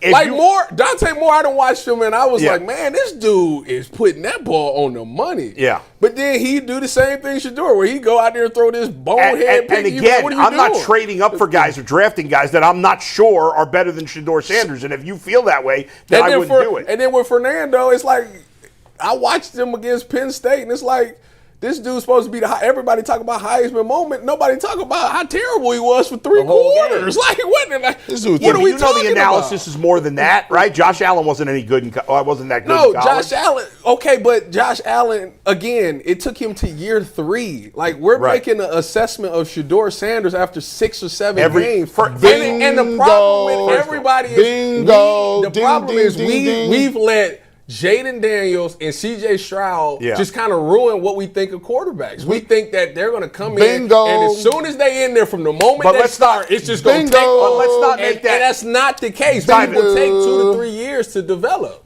Let's not make it seem like Shedeur Sanders is the only one having to deal with that. Every quarterback. Cam Ward's got to deal with that. Jackson Dart, Tyvis, everybody does. I'm not saying just it's unfair. But I'm saying it's not. It's crazy to me that people will look at a guy and just make this decision after 7 games. And it's Well, just we've like, done it on. and with him, the problem with him is like, you watched him play, you would sit there and be like, man, this dude is actually, he do got some stuff figured out. But we then have done it with Dylan Gabriel, though. We have done it. We've written off Dylan Gabriel. Dylan Gabriel ain't showed. Dylan Gabriel Gabriel's has last not. game before the concussion, he was playing well. Well, I didn't talk about what Tyvis said. I'm talking about what G. Bush said. Yeah. G. Bush said Dylan Gabriel ain't shown, had none of them throws that Shedeur Sanders was going to throw. Agreed. Now, let me tell you this.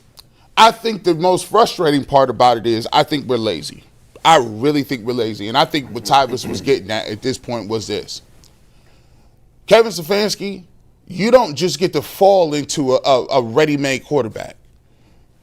I think Kevin deserves a quarterback. No, Kevin deserves to develop. We take development completely out of it. It ain't all his fault because sometimes it's hard to develop somebody that ain't no good. But I think the problem that we got is we want these dudes, we looking for these saviors, we want these dudes to be ready to go today. And we think that we going to get these dudes and they're going to be ready-made projects. They're going to be ready-made, they're going to come out. No, the NFL is not like that. And you're not going to have an easy road to figuring out whether or not. Let's keep it a buck. Jared Goff went to a Super Bowl and got traded. Yeah. Think about that. There are league guys in this league have bad years. There's an up year, there's a bad year. And the problem that you got is when you look at it, Cam Ward, Jackson Dart, Tyler Shook, all these guys, man. Patrick Mahomes had a down year. Lamar Jackson had a down year. Joe Burrow ain't been crazy. Like Josh Allen is been up and down. I just saw Aaron Rodgers, a Hall of Famer, play terrible. The thing is, we got to realize as an organization that we're not going to get bailed out. We have to get a quarterback, put things around them, develop them, and then reap the benefits. It don't start with give me the best quarterback that I got. I ain't got to do nothing with it, and he going to come in and save everybody because we ain't got alignment and receivers. That's not going to happen no matter what you got. Mendoza, Moore, and by the way, it keep changing because when we talk about it, this is how you know you're looking for a savior. Go back in the beginning of the season and go back and look at all them publications and how everybody said who it was. It was Kay Klubnik. It was Arch Manning. It was Drew Aller. It was Lenore Sellers. But when they didn't pan out, they shifted and said, "Oh, let me get to this dude because this dude that happens every year, G." But that's the problem because Sean King keeps telling you every year you're overdrafting quarterbacks and then get rid of them in a year. We do that. That's the problem. Well, most first-round quarterbacks don't get rid of him after a year. That never happens. Josh Rosen. That's one guy. Listen, Zach Wilson. Hey, but they didn't get rid of him after 1 year. He was there for 2 years. He got started for 2 years. But that's rare. Sam Darnold got moved on very quickly. That was like 4 years. I'll keep giving you names. That's not Baker Mayfield. He was here. He didn't make it to a second contract. You first said 1 year, and then Zach you switched Wilson it to got second 3 contract. years, by the way. So here's the thing. Here's what I'm saying. You're the one moving the goalposts. Hold on. Goalpost mover. Well, listen, let me ask you this. If you draft a quarterback in the first round, it's not the intention that they get a second contract. That's your hope, but if they're not worth it, then you don't do it. But here's my thing is, if you don't see it after 3 years, then you know the answer. But in most cases, whole like after 2-1, some people. Yeah, but how many times does it? Teams almost never move on from a first-round pick after 1 or 2 years. That's very rare. I was just talking about quarterbacks in general. Yeah, right. But most of the good quarterbacks are first. He's talking about first. I'm talking about in general. Okay. Fine. Because like the Shedeur thing, again, I said it earlier. Yeah. You drafted him as a developmental quarterback. Right. Develop him. Okay, but in the end, no team. Because they'll. Let me just go ahead. Isn't this fair? No team. We could all say he should have been a first-round pick or a second-round pick. Mm-hmm. In the end, they drafted him in the 5th round. No team would pass up on a quarterback they thought could be great. I'm not saying that's the case, but to develop a guy who they weren't sure about. Because if they were sure about him, they would have drafted him higher than the 5th round. Now, maybe they've changed their mind. See, that's what I'm saying. Maybe they've changed their mind. I think where I'm at with it is the initial thought was everybody thought he was a 5th round pick. Yeah. Because obviously they took him in the 5th round. Yeah. Right? We've watched him play. Do you still think he's a 5th round pick? No, I never thought he was a 5th round pick. said that consistently. That's my point. Right, but the organization thought he was. Yeah, I'm saying. Right? Do you think should this organization still believe that he's a 5th-round pick from No, given what you've seen? They should not. That's so. Okay. But if this is a big if, they believe. I'm not sure. I don't really believe it. If but they I don't know believe enough. Fernando Mendoza or Dante Moore is the guy, should they sell everything to go get him? Sure. Yes, in my opinion. Because in this If they league, it's don't- about the quarterback. If sure. they don't, then keep developing Shedeur and let him play. To me, it's pretty simple. That's how I see it. You don't agree with that? I think that. Will you agree that if let's say that Fernando Mendoza and Dante Moore are really that good? Yeah. Would you agree that they would face the same problems if you have to trade all assets? Let's say you have to give up both first rounds, a first next year and a second this year. You'd be willing to do it. I would You'd be willing to do it. But so you put him in a very tough spot. Right. Yes. He's going to get So fired. that means that He's gonna get you're fired. left with 3rd and beyond picks. Yeah. Yeah. How are you fixing everything around him? We have no cap space. It's going to take longer. He's going to get fired. So you admit that when you see Fernando or Dante Moore next year, he's going to struggle as well. Well, I don't know. I mean, if he's that special, if I really thought he was that special, he'd probably struggle. Yes, but you'd see. Okay. So with Shedeur, you didn't see? You haven't seen? I've seen some, yeah, but you might see more over a long season. Shedeur's only had 7 games. He didn't quarterback the whole season. I believe This is a very good argument. it is Tyvis. because it's like It's tough. It's not. We haven't heard from Dustin, though. I want to hear from Dustin because he was going to say something. I had a million takes, and I just never really got them in. Go there. ahead. Get 'em in. So I sort of forget all of it. Go ahead. What do you want to know? Go ahead. What do you? Hey, listen, I gave my time. Do you think is there a veteran you'd be interested in putting in the mix? Number one. You mentioned those. What you mentioned, Malik Willis And Mac Jones. Mac and Jones. Jones. I I mean, those I guys just feel like they're the only two that's. Yeah, those are 2 options of guys who have some potential to maybe be starters. Yeah. In this league. Again, you'd have to. Who's under contract? You have to trade for? Mac Willis. Jones. Oh, Mac Jones. Mac Jones. Yeah. Willis is a free agent. Yeah. Mac Jones signed a 2-year deal, so Mac- you'll have him for one. Malik and then Willis have to played sign. 2 good games. He was awful in Tennessee. I know they were bad. He's been really good with Green Bay. But it's only been 2 games, No, right? last year when he came in, he played really well. How many games did he play last year? He's been okay. He's been good. I'd be interested in that. You would? Yeah. See, I'd rather have Shedeur than Malik Willis. Not I. Okay, you'd rather have Malik Willis than Shedeur. I would. Okay.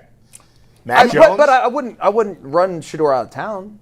But you would be Well, okay with them competing. So the problem with this is, because I was Yeah. talking, now that I'm sitting in the press box, I talk to the media. I talk to the media members. You're a client. I talk to me, and the problem with Shedeur is that it's all the stuff that come with it. Jason was talking about it. It's all the stuff that come with Shedeur. No. It's funny. I was doing on YouTube this morning. I'm sorry to cut you off, but it's funny because you brought that up. And there's all these podcasts from these random people that obviously I don't know. They're probably none of them are from Cleveland, or I don't know if they are or not. But it's like G. Bush destroys Jason Lloyd. Oh, yesterday? G. Bush ends Jason Lloyd's career. Yesterday? Jason Lloyd, biggest hater on the face of the earth. That's why I kept texting you. I said, I can't wait till 11 o'clock. Hey, I have dubbed Jason on the couch this morning as the EPA Emperor. And he didn't. I don't watch outside podcasts. I just do my thing. Jason's point yesterday was enemy number one. that Go it ahead. came with all of this stuff, and is it worth it? Yeah. And that is the interesting question to me, because it's so funny because it's not Shedeur. It's not Shedeur. That's us. That's y'all. That's me. Us. No, I'm talking about. No, it's not me. No. Bull. I'm not speaking. I'm not speaking to just specifically you. The In hardest general, task ever. But if you just strip everything away from Shedeur and just focus on just Shedeur as a player and as a kid or as a young man, it's not him at all. But people always complain about the fan base he got. They complain about him having cameras and production or his production team you gotta wait to start the press conference. I don't care about any of that it's stuff. all of that stuff. None of that. I don't think it's any of that stuff. Really, I do, because I feel like that's why people is like, we gotta get, because it's a distraction. So it's like the distraction. The only thing out. that could be truly argued as a distraction potentially is questions. What was the question that the coach got asked? That was we don't know if it was someone from his crew or not? I'm not No, sure. no. Not the question that Shedeur got asked. The question that Stefanski got asked a few weeks ago, like, does he hate Shedeur or what? I can't remember the question. Oh, if he had an issue with Shedeur or something. Like, just some of the stupid questions that he got, like maybe a coach want to deal with. I don't think there's really that much to it. That could be a tiebreaker, maybe, but. Man, listen, man, we supposed to be grown, amen. Why we all in your feelings? This be wild work, bro. Like bro, Well, but you're in your feelings. No, I'm not Yes, in my you feelings. are. I'm on my feelings. You I'm are. sitting here. You spend a lot of your podcast is talking about how other media members talk about Shedeur. Well, they be in their feelings. But so are you. here's the thing. I don't say Yeah. it's everything that comes with them. They just have to move away. What does that really mean, bro? I don't care nothing about what nobody's outside fans say. That's fans, bro. It'd be crazy. But Here, you do. watch but this. You talk about it. Watch. Here's what I talk about. Because guess what? There are some media members that be in their feelings. We was in their feelings about Taylor Swift and how many times they show him on the screen. I said, bro, you sitting there and spend half your time talking about a pop queen? This is wild work. When did we start doing this? Like that's why to me. It is like where I come from. We don't like Tyvis. I get what Tyvis said. Ain't no players talking like that, bro. Ain't nobody Right, that stuff doesn't really matter. Ain't nobody in the locker room being like, look how much attention the Shedeur gets, bro. It's gonna be people that get attention. It's gonna be Odell Beckham, Baker got attention, Deshaun Watson gonna get attention. Those are the people that be beloved in the locker room. Them is the dudes that they mess with. Like for everything that we talk about outside is the distraction. The crazy thing is the people inside is like, yo, I rock with that. Like they guys in the locker room. Newsflash are not. We're not talking about the players. They're talking about like maybe the coach. Well, the coach, listen, that's part of his job. Look, bro, part of being a. Wouldn't you, if you were the coach, would you be annoyed by some of the questions? No, my Yes. no. Okay, no. Tyvis says yes. Here's why I wouldn't. Because my job. Well, you talking about back when he was not playing or back now? I need. Because now it's like, well, he's a starter, so I got Yeah, now it's fine. Back then, yes. Some players, this is an organization. This is a microcosm of the workforce.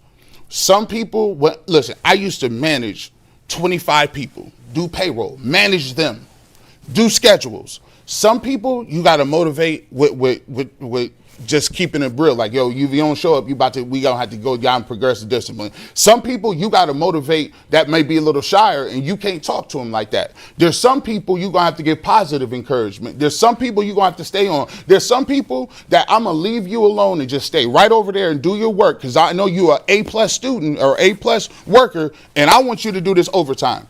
When you're a coach, you're a manager of personalities. You're a manager of trying to figure out person to person, just establishing relationships. You always going to have people in the locker room that get a lot of attention. It's up to you how to navigate it and work around it. That is part of being a head football coach in the NFL. And the good ones understand, like Jimmy Johnson said, hey, if it's a dude that's trash and he's sleeping in a meeting, he might get cut.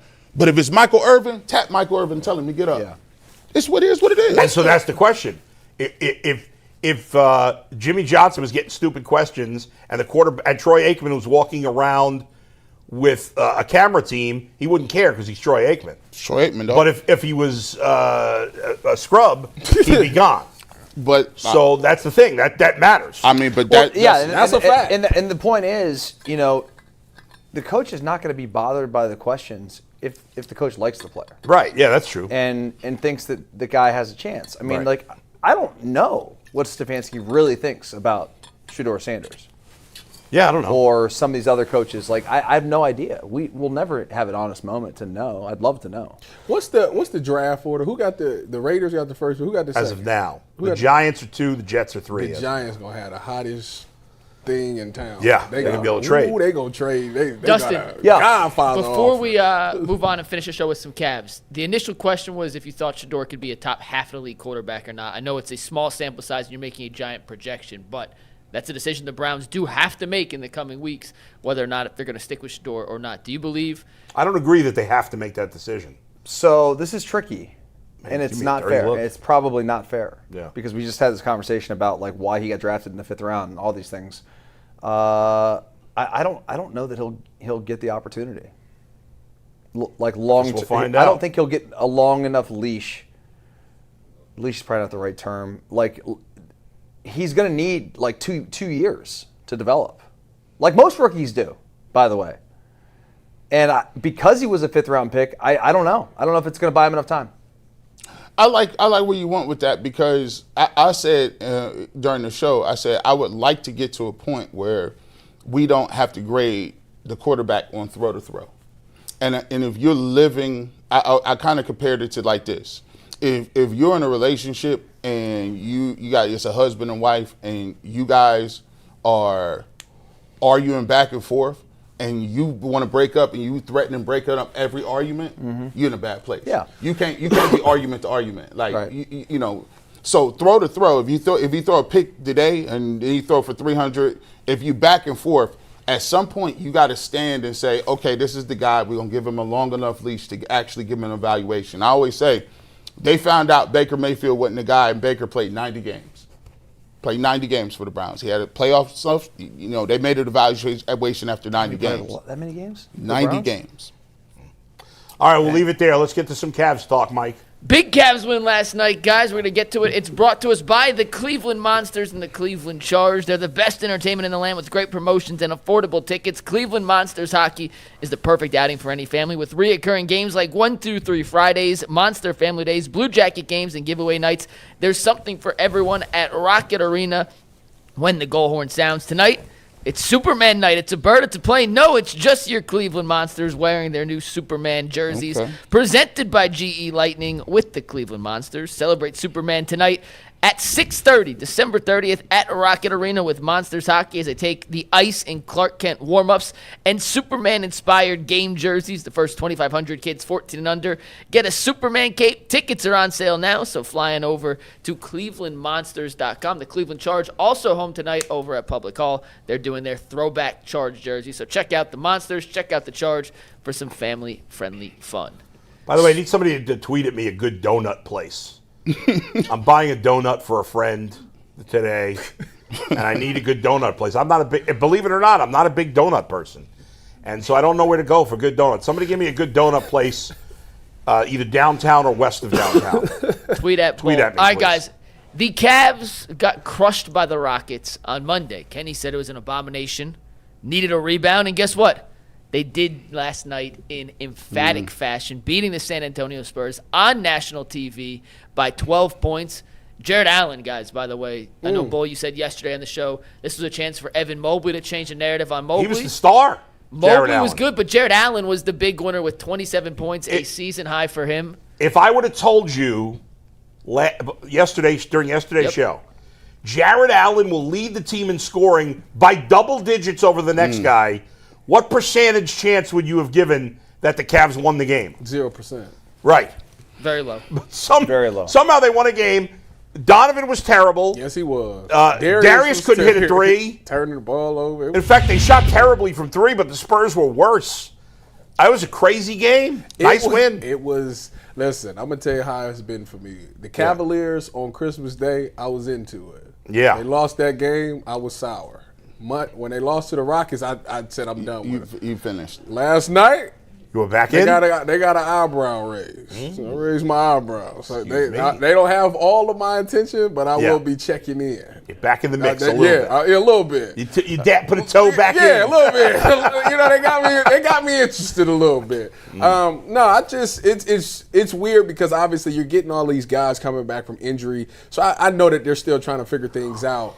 But man, when I see them steal the ball, throw it off the glass, and Wemby slammed it. Oh, that was wild. In the first quarter, that was stupid. Like, man, we about to get rolled. That's crazy. We about to get rolled. I said, man, it's one of them. So then, as I'm watching the game, at halftime, they were down by like what, 7 maybe, something like that. I think it was less than that at Yeah, halftime. maybe 5. I don't know. They were down by a couple of points. Yeah. At halftime, they were down 6. But okay, so before I went to bed, because I fell asleep at the fourth quarter, but before I fell asleep, they had just hit a trade to go up, and they had all the momentum. So when I woke up, to my surprise, I didn't know Jared was balling. Like, I knew he was hitting, but I didn't know he was balling like that. And to see Donovan not have to go full Donovan, actually, he was kind of Not even. He was terrible. I mean, offensively. To say that was. Donovan. Yeah. Was he just like not engaged last night? I don't know. Even the Just Rockets missed some game, shots. he was like this. What's that, Mikey? He just missed some shots. It wasn't nothing crazy. I feel like the Rockets game, what he finished with like 17 in the Yeah, Rockets but don't you game? think that Donovan, when he wants to really turn it on, like he can get a bucket anytime he wants? Not last night. I know. Yeah. I know. Not last Not night. last night. That's my point. Yeah. I mean, Go ahead. no, go ahead. You go. No, I think this just goes to show you, man. Like And to beat the Spurs, who beating OKC like that's Jared an Allen, impressive win. They need all of their dudes, man. Like they need Max Strus. they need like the Cavs ain't a team where they can have one or two dudes that ball and two people don't show up. That's not them. They need games like that from Jared Allen. They need Jared Allen has to play that type of game. Not necessarily all the points, but he has to be that impactful. You don't have to be 27 and 12 to be impactful, but you can be a threat. You can be a guy that's going to tell you, don't even worry about me. I got 12 boards for you today. Don't even worry about that. Just I got 12 for you today. You know what I'm saying? Even if it's like 12 and 10, I'll take that. I take that. And Darius, we need he was turning the ball over like crazy. telling you. Man, my goodness. But Shout out to Jalen Tyson. Every time you play like this, you make me want your brother on the ground. DG only had 3 turnovers last night and 11 assists. His playmaking, I thought, was incredible last night. It was as good as he's looked from a playmaking standpoint. He was dropping dimes. When he plays well, Jared Allen, it seems like, when he gets guys involved and Jared Allen can play well, it looks like he's more involved. I always thought, the more you get these bigs involved, you get their energy up. They're touching the rock, man. And so they play a little more hard and do their thing. It's an astute observation. Last year, if you think of the rotations Kenny used, right? It was always Don and Evan together, and it was always DG and Allen. And that was a switch and a flip from what J.B. Bickerstaff had, where he kept DG and Mobley together and Don and Allen together. So last year in that historic offensive season, which I know there's caveat whatever, but they were the best offense in basketball last year.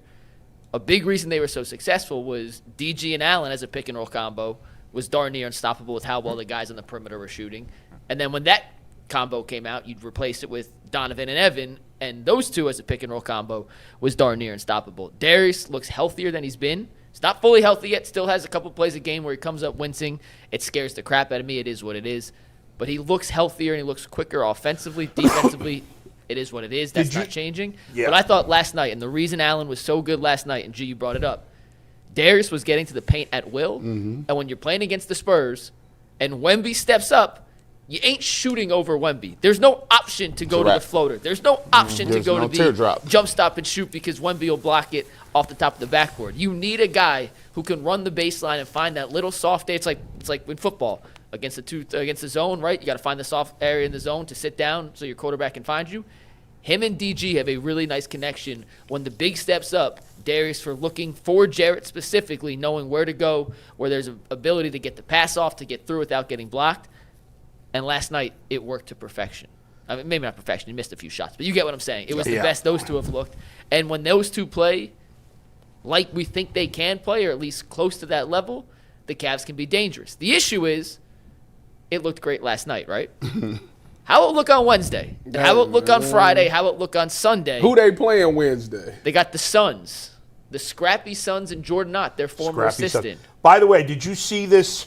Did you guys see this crazy? I know it's Bleacher Report will throw out this trade with Giannis and the Cavs getting it's Warriors. A 5-team. Did you see with this, the Mike? Warriors It's getting the dumbest Kuminga. trade I've ever seen in the history of fake trade. Never. It is so you can read it, but it is. I want people to know it's terrible. This is so stupid for every team involved. It really is. It's not a benefit to any team. I think it doesn't benefit any team. No, It it's was dumb for terrible. every I team. won't read the whole thing, but it's a 5-team trade involving like 20 players. For the Cavs, I won't give like the second round picks and exemptions.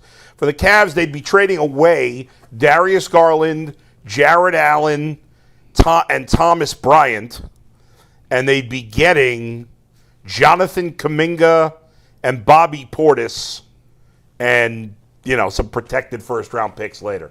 No, you're out on that? Let me just tell you how stupid of an idea this is. Yeah.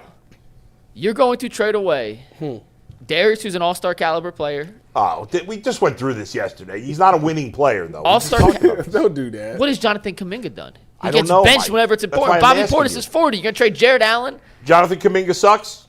I mean, he's talented, but he literally gets benched every time they need him to All step right, up so in it's Golden stupid. State. So I you just trade want to two move on from Darius. Dang. I understand, but We're that moving trade's on not the from- deal that makes we're not sense. moving Yeah. on from 10 is here to stay. You have to move on from him. He's 10 the is here to worst. stay. He's the worst defensive player of the good offensive 10 players in the league, Ain't going nowhere. and they're going to continue to lose. By the way, I said something like really crazy yesterday. Wait, Bo, one more Oh, thing. we don't before have time. Yeah, yeah. Before you get to your crazy, we have time for crazy. We'll do it. We'll get to the super chats. What do you make of this? Is now the second time that Mobley has played Wemby. Yeah. Last night, did a nice job. I give him NBA credit. tracking data in the one-on-one matchups, granted, not great. Understand, not great. Held Wemby last night to 2 of 7 in one-on-one matchups from the floor. That's just 28.6% from the floor for Wemby. Last time they played last year in their first matchup against each other, he held Wemby to 2 of 6. So in 2 games, he's held Wemby to 4 good job. of 13. Is he the I've been best hard Wemby on stopper in Mobley. basketball? I've been hard on Mobley. What I give did you him just say? credit. Hold on. What did Is he the best Wemby stopper in basketball? Oh, I Nah, thought you had to take it a step too I far. thought you said, is he the best rim stopper? Yeah. Oh, hell no. Listen, Wemby exists. Wemby exists. I'm not going that far, Mike, but I got to be fair. He did a good job. He did a very I good thought job he last and night. Allen, who have been disappointing this year, both did a good job, and that's why they won the game. They didn't win it because of their guards. No, the Bigs won the game last night. Yeah, for sure. exactly. Side note. All right, let's get to super chats. I could mention my crazy thing in overtime. What's All right, up? What's up with Super Stephon chats. Diggs? Y'all see? Strangulation Yeah, charge? what the heck is going on? It says He's Patriots getting wide charged with receiver a felony. Stephon Diggs is facing a felony charge of strangulation and misdemeanor charge of assault from an alleged incident on December 2nd. With a woman or a man? Big difference. Don't say. All right, you guys ready for some super chats? Yeah. Bill Rodewalt says Peyton Manning stats in his first 6 starts: 113 for 210 for a 53.8% completion percentage, 1,364 yards, 6 touchdowns, 14 interceptions, a 55.7 QBR. Eli was even worse with EPA. One stat line does not tell the whole story. Well, you know, it's funny because I talked to Jason about this. Who said one stat line told the whole story? Nobody's saying that about Shedeur Sanders. I was talking to Jay because I didn't fully understand the EPA thing, and I wanted to get to the bottom of the concern. And the biggest concern is where Shedeur is on it, and he's not all the way at the bottom either. He's where through the first 5 starts. Most of the guys in that group stink. He was But not all of them. What he was saying, no, it was people in there that was of note. But the Eli Manning, the Jared difference Goff. was that those guys were first round picks. Yeah. So he was saying given the fact that he was like, look at this list. If you see anybody that's a non-first round pick that turned it around, let me know. And I was like, oh well, if you're going off of that, there's nobody where Shedeur is that turned it around outside of people that was drafted in the first round. Right. So he was saying like, if Shedeur is a first round talent, then he would turn it around and he could potentially bounce back from this. But given the fact that he was drafted in the 5th round, that's why they feel how they feel. So just wanted to bring some clarity. Everybody's to that. entitled to their opinion. Yeah, I just wanted to bring some clarity to why Jason feels the way he feels. Yes. I'm the guy that's taking all the bullets for Jason. Yeah. Go ahead. All right, next one. Derek Spina says Brown should hire one of these guys as their next head coach if they fire Stefanski. Mike McCarthy, Brian Flores, or Jim Schwartz. Bring back Shedeur's OC from Colorado, Pat Shurmur. He's always been good as an OC. #12, #Rissa. No, I'm cool. I like Brian Flores. Don't like the other is the two only guys. name on there. I'm not bringing Pat Shurmur. That's I'm ridiculous. cool. I'm cool on Sherman. Shout out to Sherman. And you hire a head coach, you let him pick his assistant coaches. You don't force an assistant coach on him. Nah. Go ahead. James May says, Bull, have you found any new pizza places I can order for my New Year's party? Well, I don't know where you live, James, but my current favorite place is actually a place Jay suggested. Jay's got good taste. It's called Hotel Delorio. Deloria, right? Delorio. It's on the far east side. I can't remember. Where does Jay live? Chagrin Falls. It's somewhere over there. I don't know if it's in Chagrin Falls or near it. Pizzeria Delorio. Yes. It's now the #1 pizzeria to me in the area, and I've only been there once, and I really want to get there again. In fact, I might go today. I'm thinking about it now. You didn't put it up. I got to go. All right, next Super Chat. Yeah. Miss Bell says, stop debating with Super Chats. You all's opinions are heard. You can at least hear others. Watching film provides credible content, not hearsay. Okay.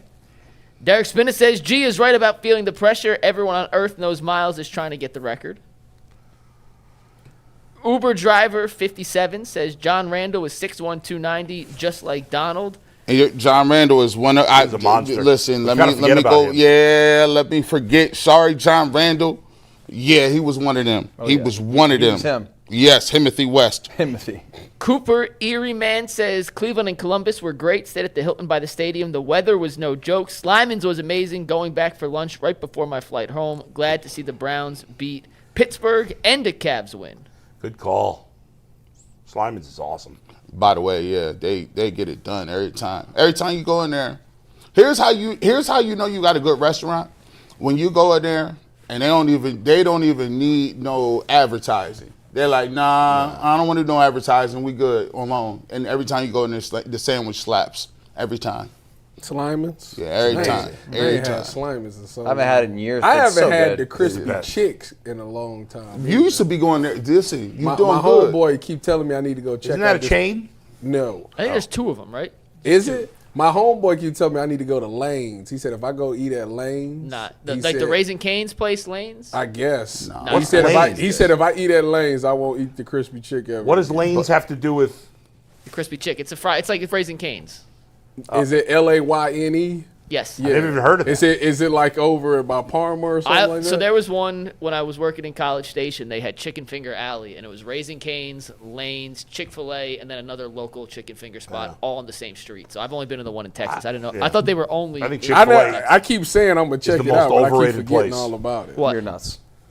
Chick-fil-A. You're nuts. Yeah, not only do I mean, and this has nothing to do with the fact that I hate them as a company, but I think their chicken's overrated. Who? Chick-fil-A. Oh, come on, man. I'll take Cane's or KFC over them any day of the week. KFC. KFC is a distant third. KFC.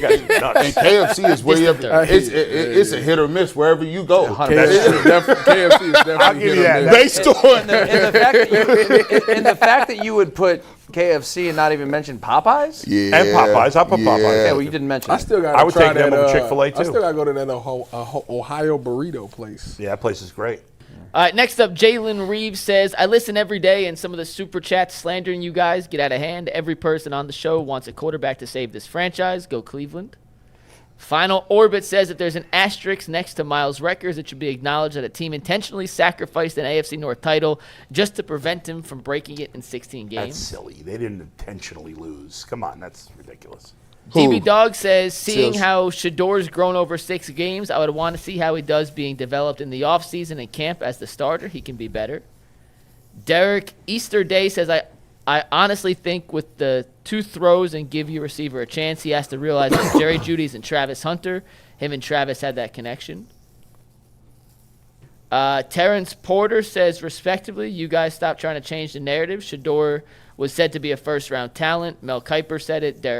Kurt Warner said it. Derek Carr agreed. Well, how have we tried to change the narrative? I love when people say that. You've moved the goalpost. No, I haven't moved the goalpost. Who's moving the goalpost? Who's changing the narrative? Maybe they're not saying you like I don't us. care. I don't care. Then tell those people about it. I think that here's Those people. We can't. They're not It's getting inappropriate it's- to group but they're everybody not- together. They're not Internet. getting their. I'm not comment taking read. other people's slander. Well, they're It's not getting not- their comment read. So what I'm trying on to air. so just like I'll give you the case. Just like people say, "Oh man, G. Bush destroyed Jason Lloyd." Yeah. That's not What did you say? I said. didn't even see what you We said. all we did is disagree on what it is our opinion was. The best part about the show is it would be whack. Our show would be whack if we all had the Yeah. same opinion. It's like I tell people that all the time. If we all agreed on every topic, It'd be it'd be boring. whack. it'd be the be most good. boring show in the history of Have you humanity. ever watched Fox and Friends? There's there's 4. Watch that? I watch all content Damn. because I like the way shows is built. I like the view. I look at the chemistry. And They got a black guy on the Fox and Friends. yeah, Fox and Friends. He's not there. Never heard of it. You don't want to.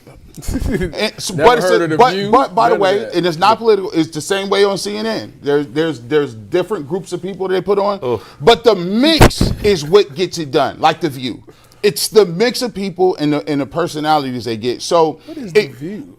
I love the fact that when you turn on, you don't know what we gonna say. There is no script. There's nothing. Right. So that's the best part of it. And all of us need to speak the way we want to speak, and everybody got an opinion, and that's what the cool thing about UCSS is. And nobody changed the narrative. Free Jason Lloyd till it's backwards, man. Let's go. Go ahead next. Squid Vet says, I deserve to coach with a franchise QB, said every Browns coach ever. Right. True. That is. Listen, you don't. Hey, I'm none of them you, got 6 years. Hey, you don't be lucking up into no quarterback, bro. You got to put your own work in around here, homie, bro. Like you think. I'm sure the Colts want to luck into when they did so bad they had to go dip back and get Phillip Rivers. Browns have the least amount of talent on offense in the league, and the GM's going to keep his job. So I don't know what's happening. Darrow says, would Cleveland be mad? Would Cleveland media be upset about having this much attention for Arch Manning? He couldn't even beat out Quinn Ewers, yet they're mad we call it the buffoonery with Shedeur. Well, they'll have Arch Manning here paired with Shedeur nonsense. if he don't get it, if Shedeur don't have a good season next year. I'm not mad about Shedeur. I love the Shedeur Sanders I ain't saying nothing. content.